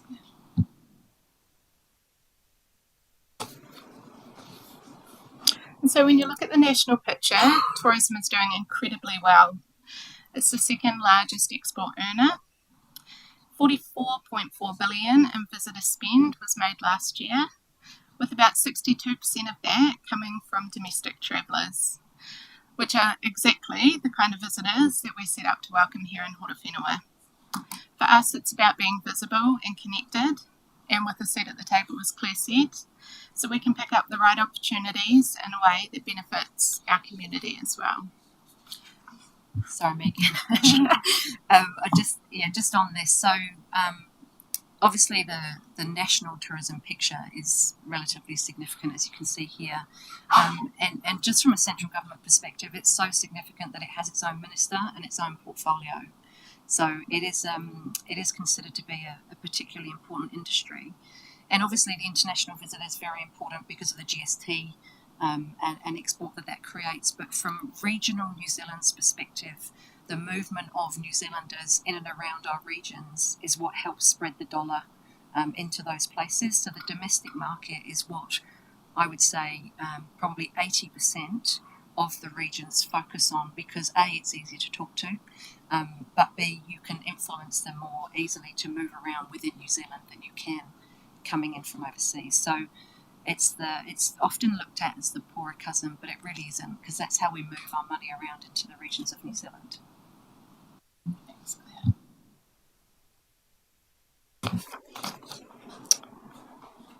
And so this figure here, $80 million, shows the scale of funding that's been made available to the Regional Tourism Organisation Network nationally since our 2020 Destination Management Plan was drafted, and that sits across the 31 RTOs that Claire spoke about. Other regions have had access to hundreds of thousands, and in some cases millions of dollars, to invest in their destinations. The funding has gone towards building sector capability, growing local events, and telling the stories to domestic and international audiences. Sometimes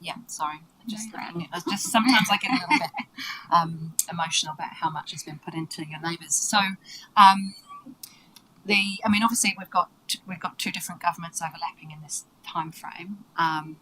But if I look around the central North Island in particular, at places like Rupihu, which is very close to my heart, Wanganui, and CEDA, which is obviously your neighbouring economic development agency, for the work that your team have delivered here, those organisations received between $400,000, $700,000 and $1 million to do destination management planning work.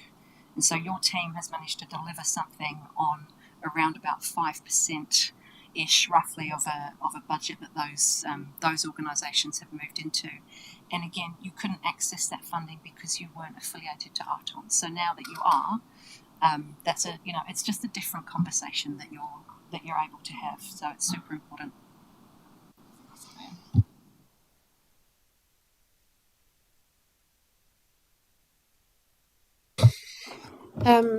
So we are here because we want to unlock the opportunity for Horowhenua.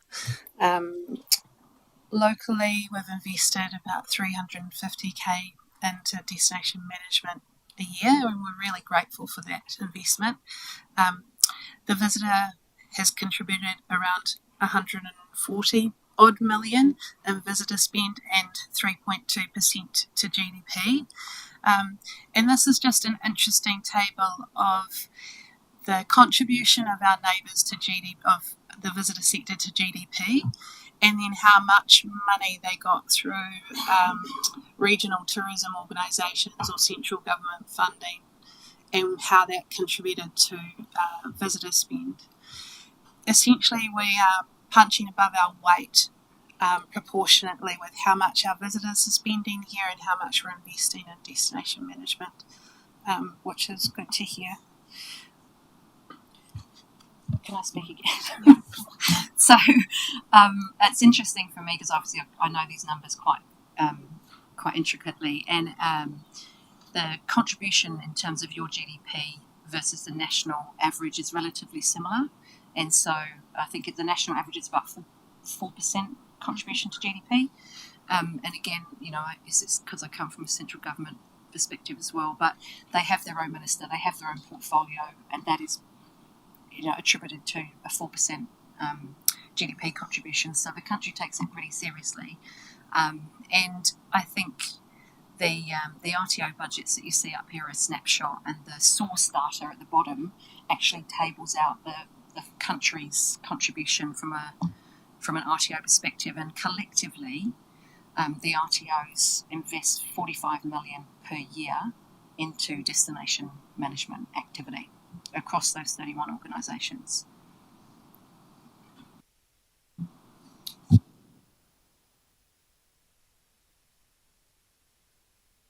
Yeah, I'll talk to this as well.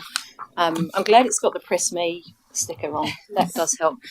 So this slide in particular was really quite profound for me when we were doing the work of refreshing the destination management plan. And essentially what we're looking at here is your population growth against visitor spend. Now, we can see that there is a clear correlation, which is not unexpected. But what was really interesting to me is that the rate at which your visitor expenditure grew far outstripped the growth of your population. So what that's saying to me is that people are coming here to visit your population, which is great, friends and whānau, but it's not just the people coming to the district or moving to the district that's creating this increased spend. It's the visitor coming to visit those people. So I may not have articulated that particularly well, but in the tourism space, we call that visiting friends and relatives, so VFR. And that's where people are coming to spend time with their friends and whānau and then dropping money into the local communities and businesses. And similar to the domestic market, this is often something that's overlooked in terms of its ability to grow the expenditure in your local communities. And obviously with the population projections we saw from HDC and mapped into the destination management plan, your population is projected to continue to grow. And if that growth rate percentage carries on in the way that we've seen historically, that's quite a significant increase in visitation alone, just in that visit friends and family perspective. So one, that's great from a financial dollar drop, of course, but I think there's an interesting conversation there around what does that then do in terms of the number of people coming in to your district, to your infrastructure and services for the future. Anything else from you on that one? No. No?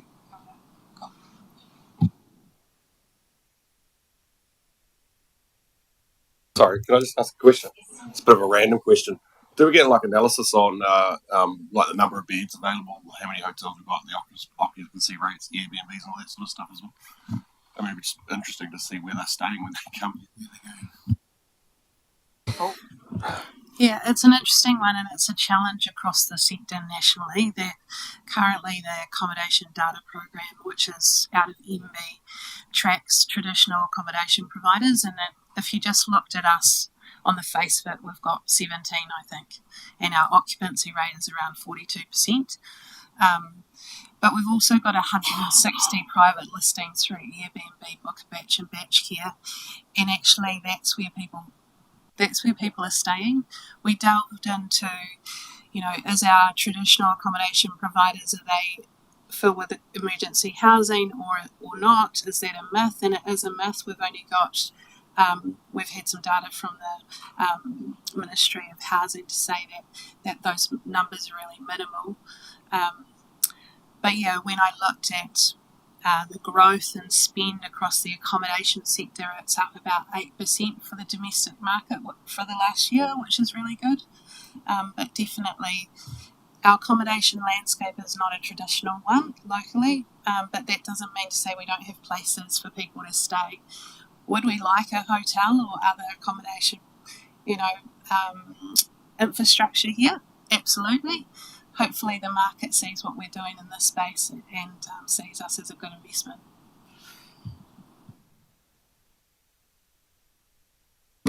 The other one was really around, did anything come through about marae stays and that, is that something that's promoted and captured in our plan? There was something else I was just thinking too. I'll come back to it. Just slipped my mind. Can I just sort of answer that one in that, so not directly is the short answer. But when we get on to talk about the recommendations, that's where you actually start to do a sort of level down in terms of detail as to what we've done here. So given the scope of the work, what we've tried to do is focus on the absolutely critical components of work that we think you need to do within the next 5 to 10 years, and within that is a much more detailed what I would call market development plan, which is what we've referred to in here, which is looking at exactly that. So what's the mix of accommodation that you would have? Who does it serve? When would you do that? What would the market be for that? What's the surrounding product for that? And so that comes into the market development plan work, which would be a next phase. I think I just remember what I was trying to think about. It is interesting to understand where and how people are staying and using the district. But I also wonder the opposite side, not to be negative to what we're doing, because I get that's great work that we're doing here, but for me, there's probably another side of it when I think about some of the data that we're seeing come through around housing occupation in the district, where half of the houses in some of our most developing areas are empty most of the year round. And I suppose my fear is that while we're trying to complement destination management and attract tourism, what's the other side of that, where people are holding those homes to be specifically money makers that don't really contribute back into the wider, but we've got people that are homeless.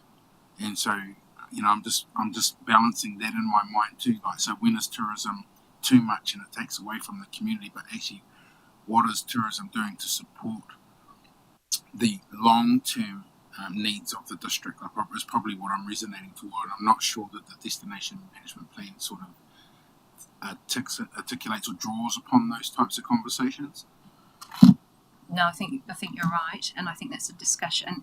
Just to make sure I understand what you're saying, you're talking about the sort of absent homeowners, i.e., those that come for a weekend. Absolutely, yeah, and you're not alone in that. In that thought process. I think it's there's always going to be a tension between what the visitor delivers and what the visitor sector can deliver and what it does to a local community. And then I've now forgotten what I was going to say. There was another. Well, I think what it does for me though is it's an opportunity to try and identify a little bit more about that, and maybe the destination management plan gives us a little bit more guidance around what the actual need is here. That balances both worlds. But definitely I'm going to be straight up and say it's our locals first.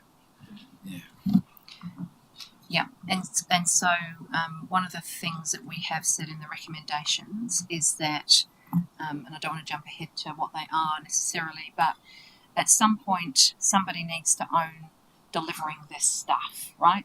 And there's a multitude of different models that one can look at to do that, and I'm not going to say which one's right or wrong. It's actually about what's right for the place.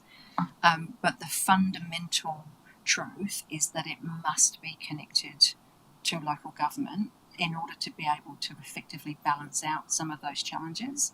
Because if it's too disconnected, then the elected members and their council executive don't have any oversight on actually how are we managing that? How are we balancing those two things? So I think it's a really important point, and I think it's something that must be considered when you look at form, function, structure of whatever it is that delivers the stuff.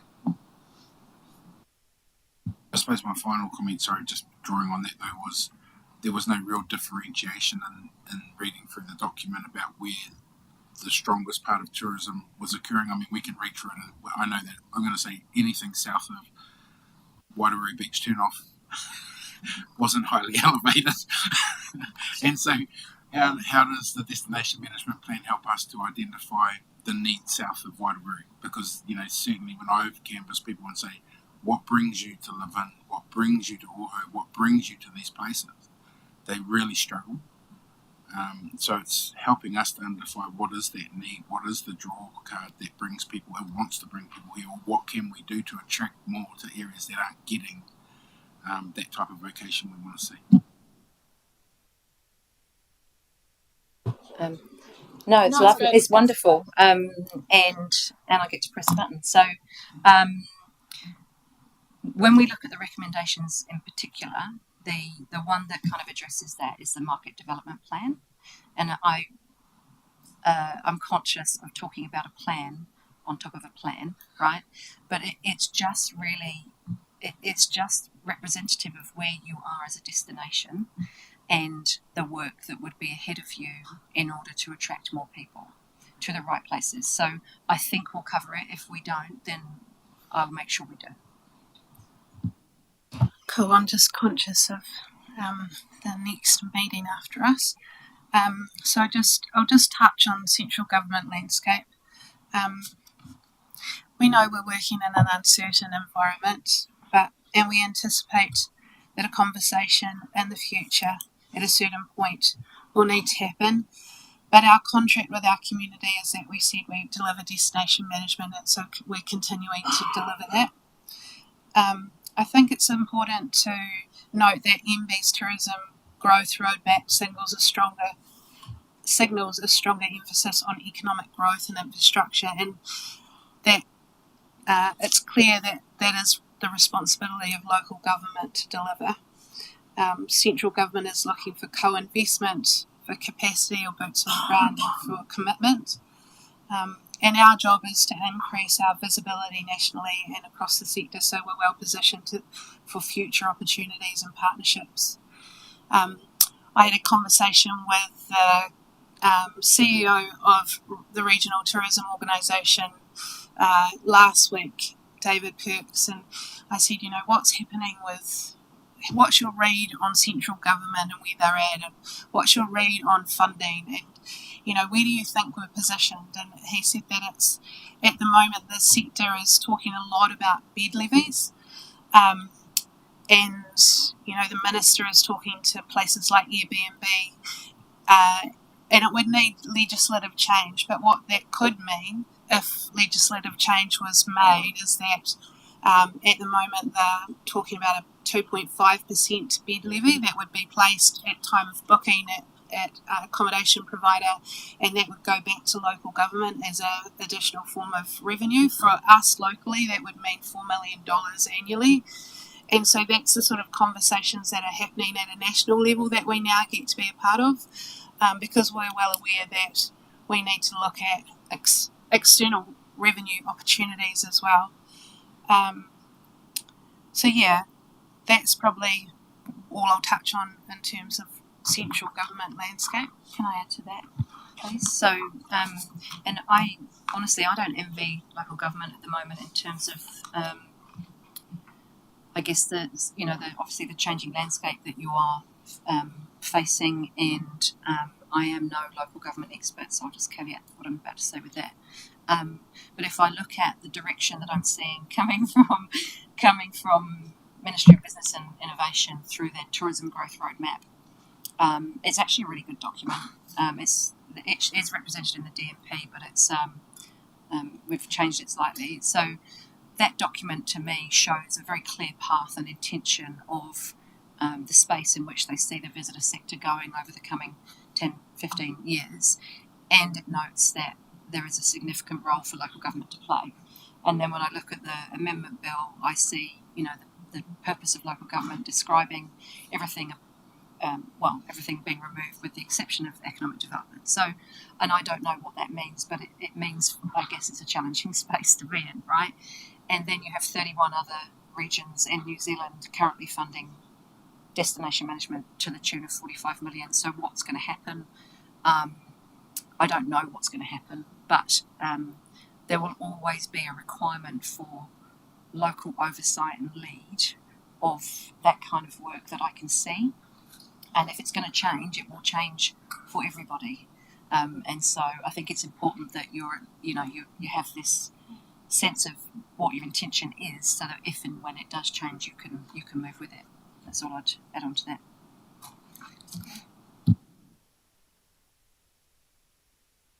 Go. So the destination management plan ties straight into 3 of the outcomes on our plan on a page. Tourism brings business to our shops and cafes, supports jobs, and puts us on the map. Visitors value our landscapes and often become advocates for protecting them. And investment in things like signage and public spaces benefit locals and visitors alike. And these outcomes mirror exactly those in Tourism New Zealand's Views on Tourism report, which is a survey that goes out to New Zealanders. And so in that, 80% of New Zealanders have experienced benefits from tourism activity in the area, with the top 5 being more local businesses opening, opportunities for employment, inspiration to travel domestically, greater variety of goods and services, and a greater appreciation for the natural environment.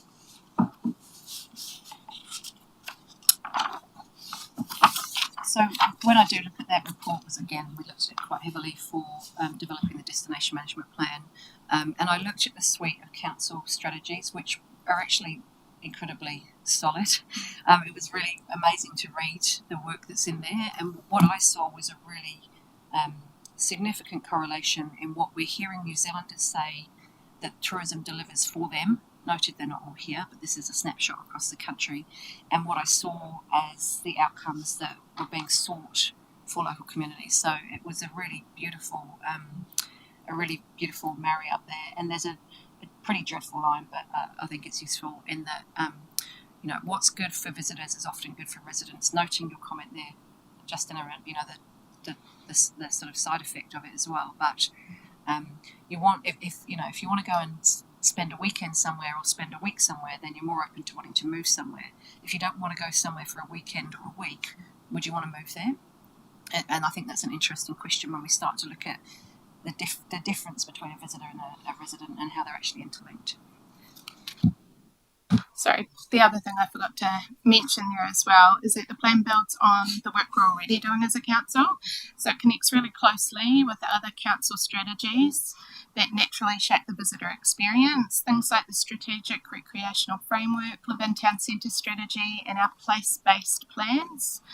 So this shouldn't be seen as kind of a standalone piece of work. It works alongside and strengthens these other strategies. Just before Claire kicks into talking about the key findings and recommendations, I just wanted to go around the room and see if there were any other kind of comments, questions, things you'd like to ask or discuss. No? I might jump in. Yeah. Thank you. I guess reading through the document, it's probably mix of kind of strategy and implementation plan, right?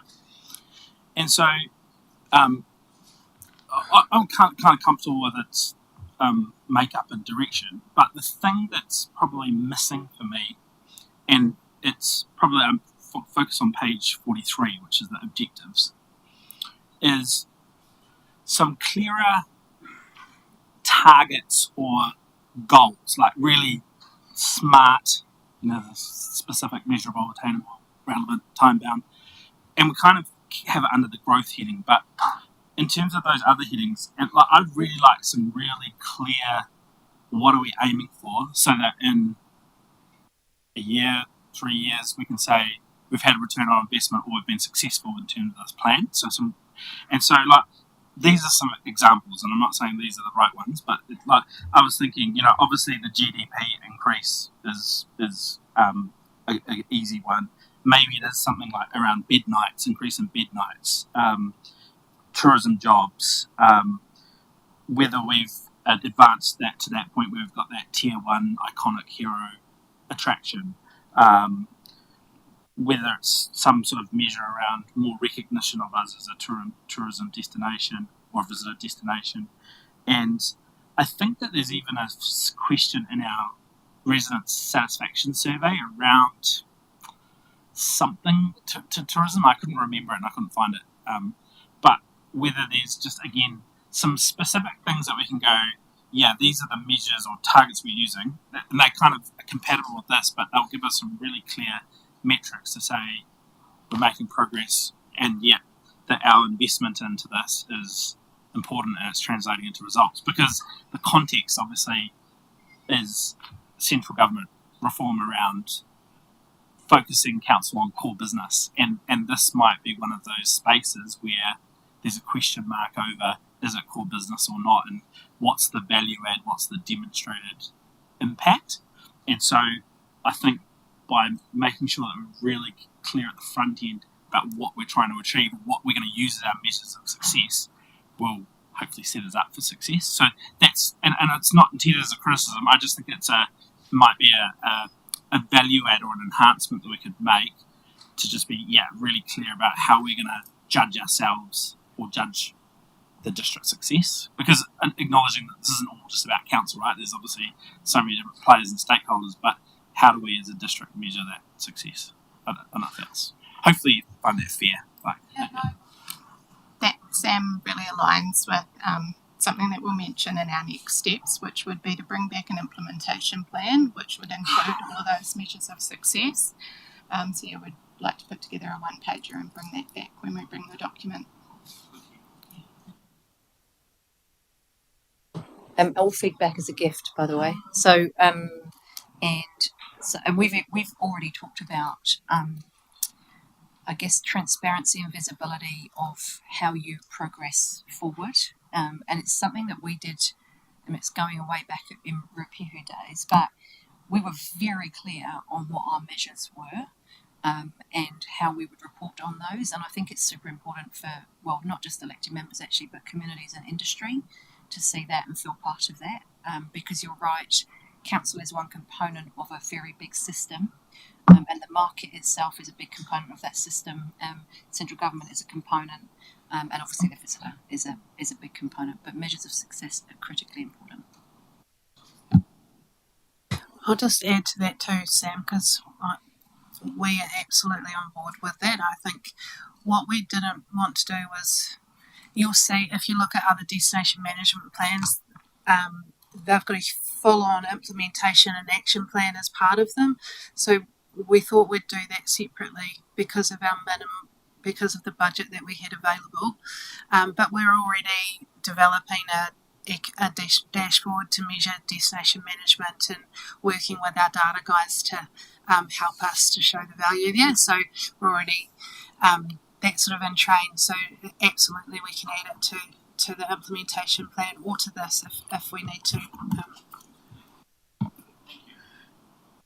Can you just, I guess, can you confirm the timing around the discussion around how much money you're going to need to actually implement the plan?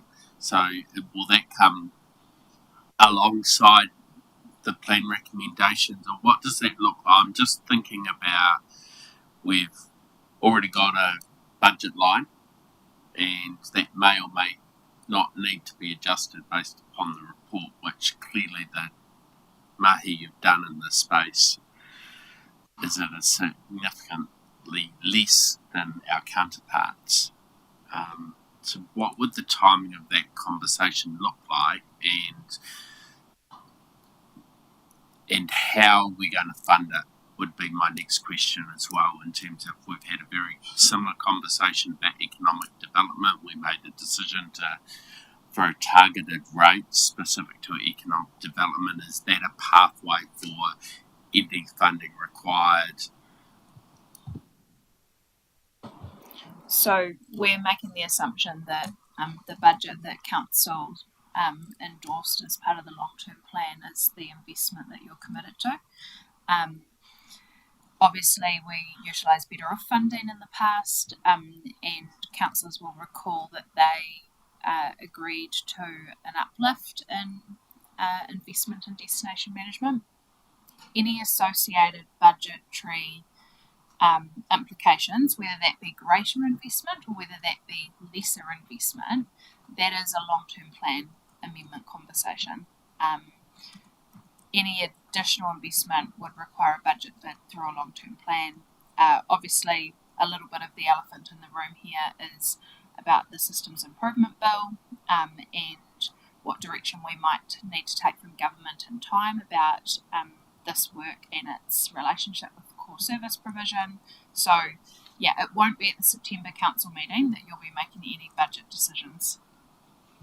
But the plan we are developing is essentially in line with the already approved budgets that sit for destination management through the existing long-term plan as a basis for the work. Cool. Correct. And when it comes to the implementation plan, we shouldn't be recommending anything to you in the short term that we cannot deliver within the funding that you've made available, unless, of course, we note that. And if you think about the approach that we took in the blueprint work, where it's acknowledging external funding would be required, we'd note that with elected members.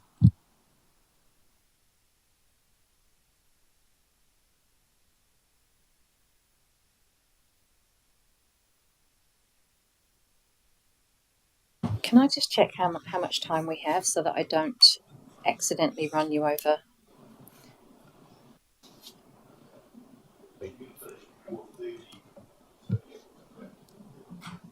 About 10 minutes? Perfect, thank you. So I'll just tailor my words to suit.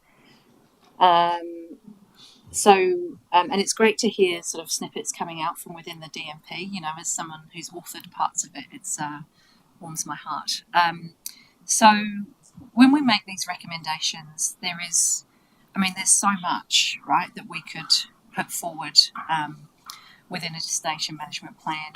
There are varying elements that we need to consider when we do that. It's sort of along those lines as well. Sorry, Council, I don't know your name, but along those lines of, you know, we're not talking about Auckland here and the work that Auckland would do. We're talking about Horowhenua and where you are in your destination journey. So you're not a developed destination. You're a destination that's working out even if it wants to be a destination. If I speak openly, and so you do have an incredible opportunity. And if I look around the other 31, and I was to ask any of them what they would do with the O2NL having been confirmed, they would all be, rather excited about that. But they don't have that opportunity. That's something that you guys have. So when we've gone through these recommendations, there are many more we could have made, but for us, these were the critical ones for you at this time and looking out over the next 5 to 10 years. So I'll just sort of set that scene. I'll set that scene there. And as I was saying to you, or in response to you, Justin, I'm worried about saying planning on planning, but it is where you are, right? And so the first piece that we've recommended is a comprehensive market development plan. And I just want to make the definition very clear here. This is not a marketing plan, so that comes in the second recommendation. This is about how do you develop what you have in order to meet the needs of the market. And having been in this situation myself, 12 years or so ago, it's really important that any work you do is about what the visitor wants rather than our perception of what the visitor wants, because we all have our own biases, and me included. I would have mountain bike parks everywhere if I could, but that's just not always what everybody wants to do. And so within that market development plan, what we're saying is ground it in insight. So yes, there's national information available and it's very useful, and we've used that to guide some of our recommendations, but having insights specifically relating to what the visitor wants or will travel for to Horowhenua, I think is a fundamental piece of work. That can then guide what experiences and products would one develop to deliver to the needs of those people. And often the needs of those people are very similar to residents, by the way, because they tend to be about nature and outdoors and experiences, and marae stuff is in there. Sometimes less so for a domestic market, but it's important to understand that, right? And so the insight piece of work is really important.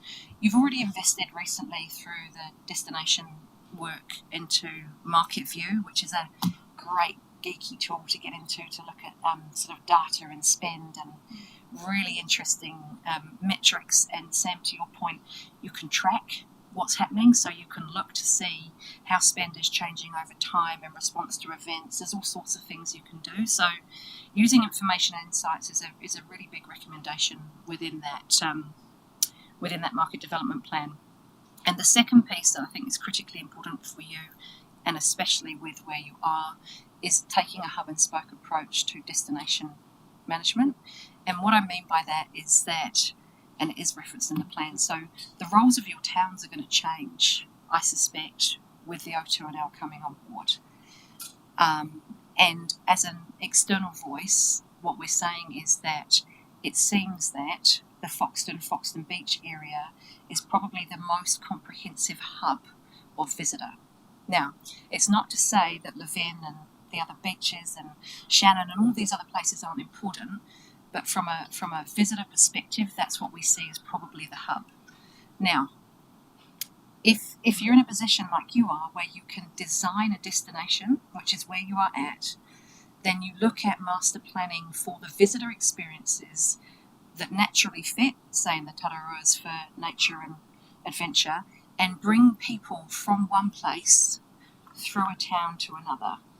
And this is it's so important for you. So it's like a golden opportunity that most places don't have, and you've already kind of started it with the blueprint, the blueprint work that we looked at, and you have a great suite of what I would call, sorry David if it's not the right term, but urban master planning.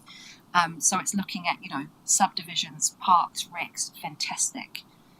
And then there's the Tararuas right next to, one of the settlement plans that I saw.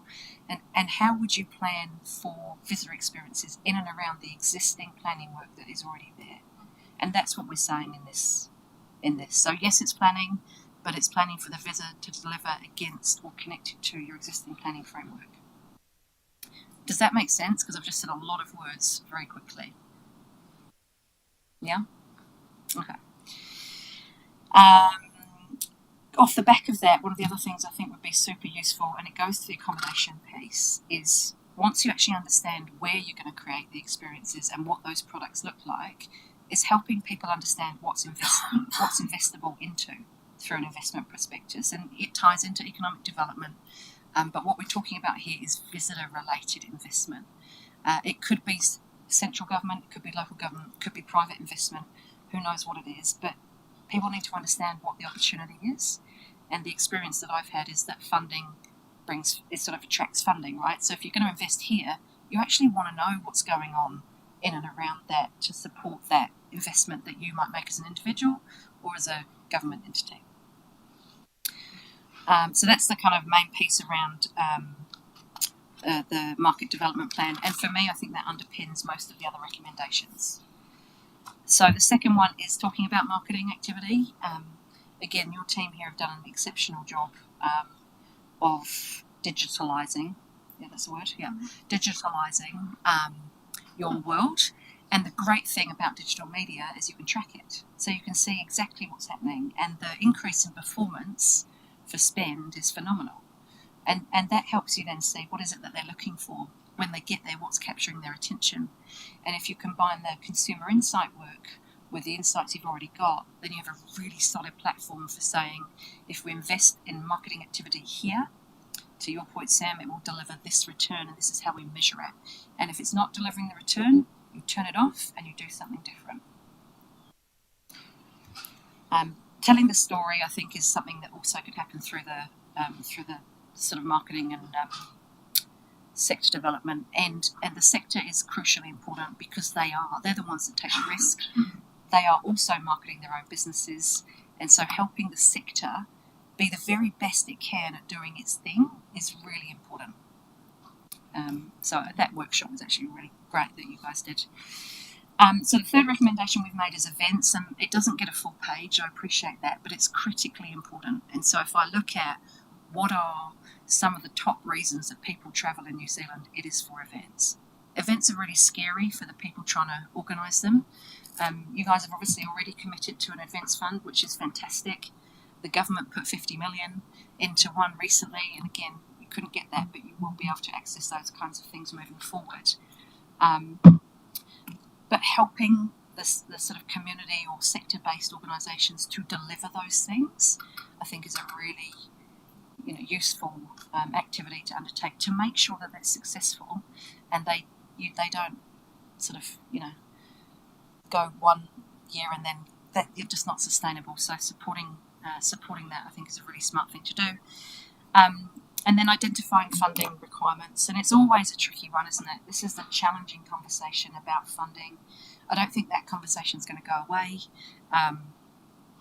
As I said earlier, funding, I think, attracts funding. So the experience I have had is that any kind of central government funding for this kind of activity often opens fast and closes faster. And so doing the work ahead of time means you're ready to respond, dependent on which government is in and what the direction is from central government to local government about your involvement. But if you're not ready, you can't apply. And so being ready and knowing what the funding priorities are and having that mapped to very clear outcomes and mapped to the investment that's required to create the sector's growth, very important. And then the final one, which is a lovely one for me to stop talking on, but it is talking about that function. So how do you deliver the stuff? The sort of previous 4 recommendations are saying these are the components of work that we believe you need to undertake, you being the collective Horowhenua. How do you do that? Well, nationally, most people do it through some form of function, like a destination management organisation, EDA, RTO, ATRO, or whatever the new acronym is that they've given for you guys. But it's about leadership, and it's about ensuring that the activity is cognizant of community needs and it delivers to what the visitor's going to buy. Because if they're not going to buy it, then why would you want to put money into it? If I look back at some of the work we did in Rupihu, the Skywalker, which is the gondola that they got round on the Whakapapa side of the mountain, I think that was about $10 million that they secured. That couldn't have been got without that fundamental underlying plan that showed what the other investment was that was going around it. So that investment was into a business, it wasn't into a local government or into an entity, it was into a business. But to make that investment and to be confident in it, they needed to understand what else was around it. So having something to lead that, to pull it together, and to deliver on that for community and for industry, I think is really important. What that looks like, I think, is a piece of work that you'd be wise to do. Can I ask a question on that? Because that, and maybe it's the first recommendation around the market plan, but yeah, like we've got limited funds, so we need to be really targeted and sensitive about where we put them. But there's a piece that says, how do you identify kind of unmet needs where there's a willingness to pay and opportunities? So say if you take like a lower North Island view and you go, there's an unmet need around, say, taking a gondola up the Tararua so that people can do mountain biking or something like that, right? Like how do you? Yeah, I mean, you obviously need. There's got to be people in the market that want to do it, are willing to do it, got the idea, got the passion, willing to take some risk. But equally, surely there's also information or insights that we can get from somewhere that says this is a massive opportunity, and actually this could be a draw card, and then it's the concept. Then you take the concept to the market and say, well, who wants to do it? And what's our willingness or level of appetite to support it or back it or play a supporter role, not necessarily a funder role, but I don't know. Like I'm not really articulating that very well, but yeah. You're articulating it really well, and not sure it's my conversation to drive, but there's a discussion probably to be had around whose role is what and how does one do that. You absolutely. So when we talk about consumer insights, and that is exactly what we did in Rupihu, we commissioned insights, and we engaged an organisation to do that work for us.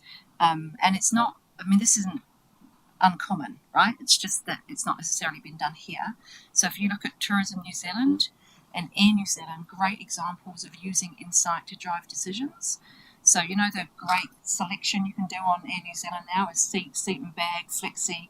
Before they did that, they went out and did a really specific piece of insight work to say, what does the market want and how would we respond to that? And on a different scale, an individual product, I would say probably more a collective view of product across the district is what we're saying in the insight piece, then opens it up for others, whoever it might be, to say, well, actually, that might be something we're interested in doing. because there is a return. But then it goes on to need business casing and all of that other work. But conceptually, where would you make those investments? What would they be? And then the market steps in or doesn't to deliver them.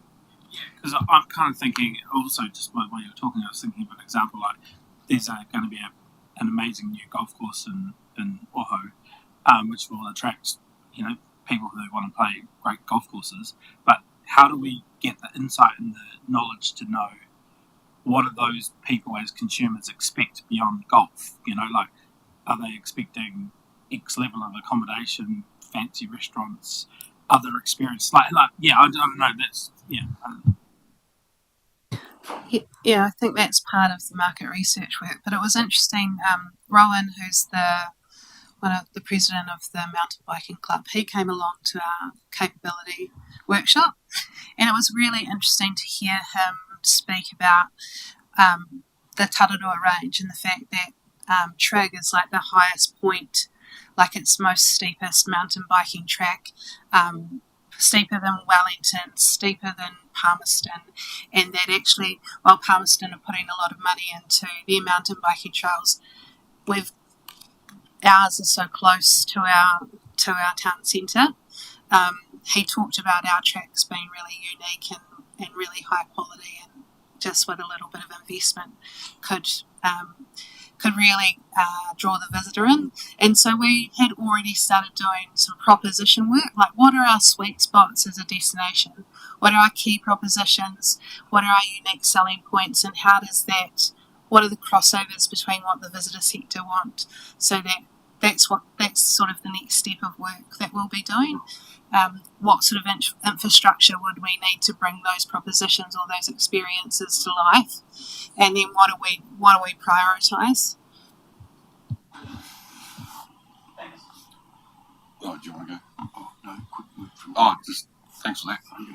I just got a quick question.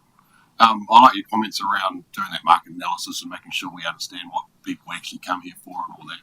I was just wondering if we did all that market analysis and invested in all that, and we just get a response back, which is basically people to come and visit their relatives in rest homes and things like that. Does that sort of limit the way that we can pitch what we want from the government, or how that domestic tourism angle? That would be awkward, wouldn't it?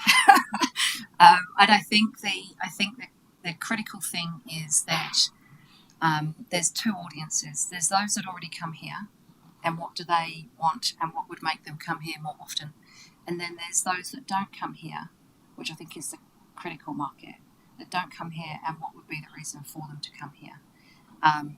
And I mean, I am utterly biased towards mountain biking, utterly, right? But, for a Wellingtonian to drive to Rotorua, not interested. For a Wellingtonian to drive here to come and do something like that, is there a market for that? So you engage with an organisation, and I've referenced them in here. It's just two that I know because they've done the stuff with Tourism New Zealand and what have you, and you get the expertise to help you craft that, because it would be incredibly awkward if you invested in that and actually the response was, we're only coming here to visit people in the rest homes. I think we have enough confidence from the work we've done. That's probably not the case, but you'd get specialist support to make sure that the right questions are asked to deliver the right responses. And you fail fast. So if it does say something like that, then you move on. Thanks for that. I really like the comments about looking at our planning and zoning as well, and thinking about tourism or potential opportunities within our zoning options as well. I think that's something we've really overlooked in the past. Many thanks. Yep, it is time. Any last words before we... I made it to 4:30. You made it brilliantly. Yeah. I had my doubts at 4:12. I had doubts, but you did make. So look, thanks very much, Lisa, and Ashley over there, but especially Claire. Welcome to you, and thank you for your input. But very much appreciated. Very informative. Thank you. And now we're going to hear from the O2NL revocation process team. Catherine. We have a 5-minute break.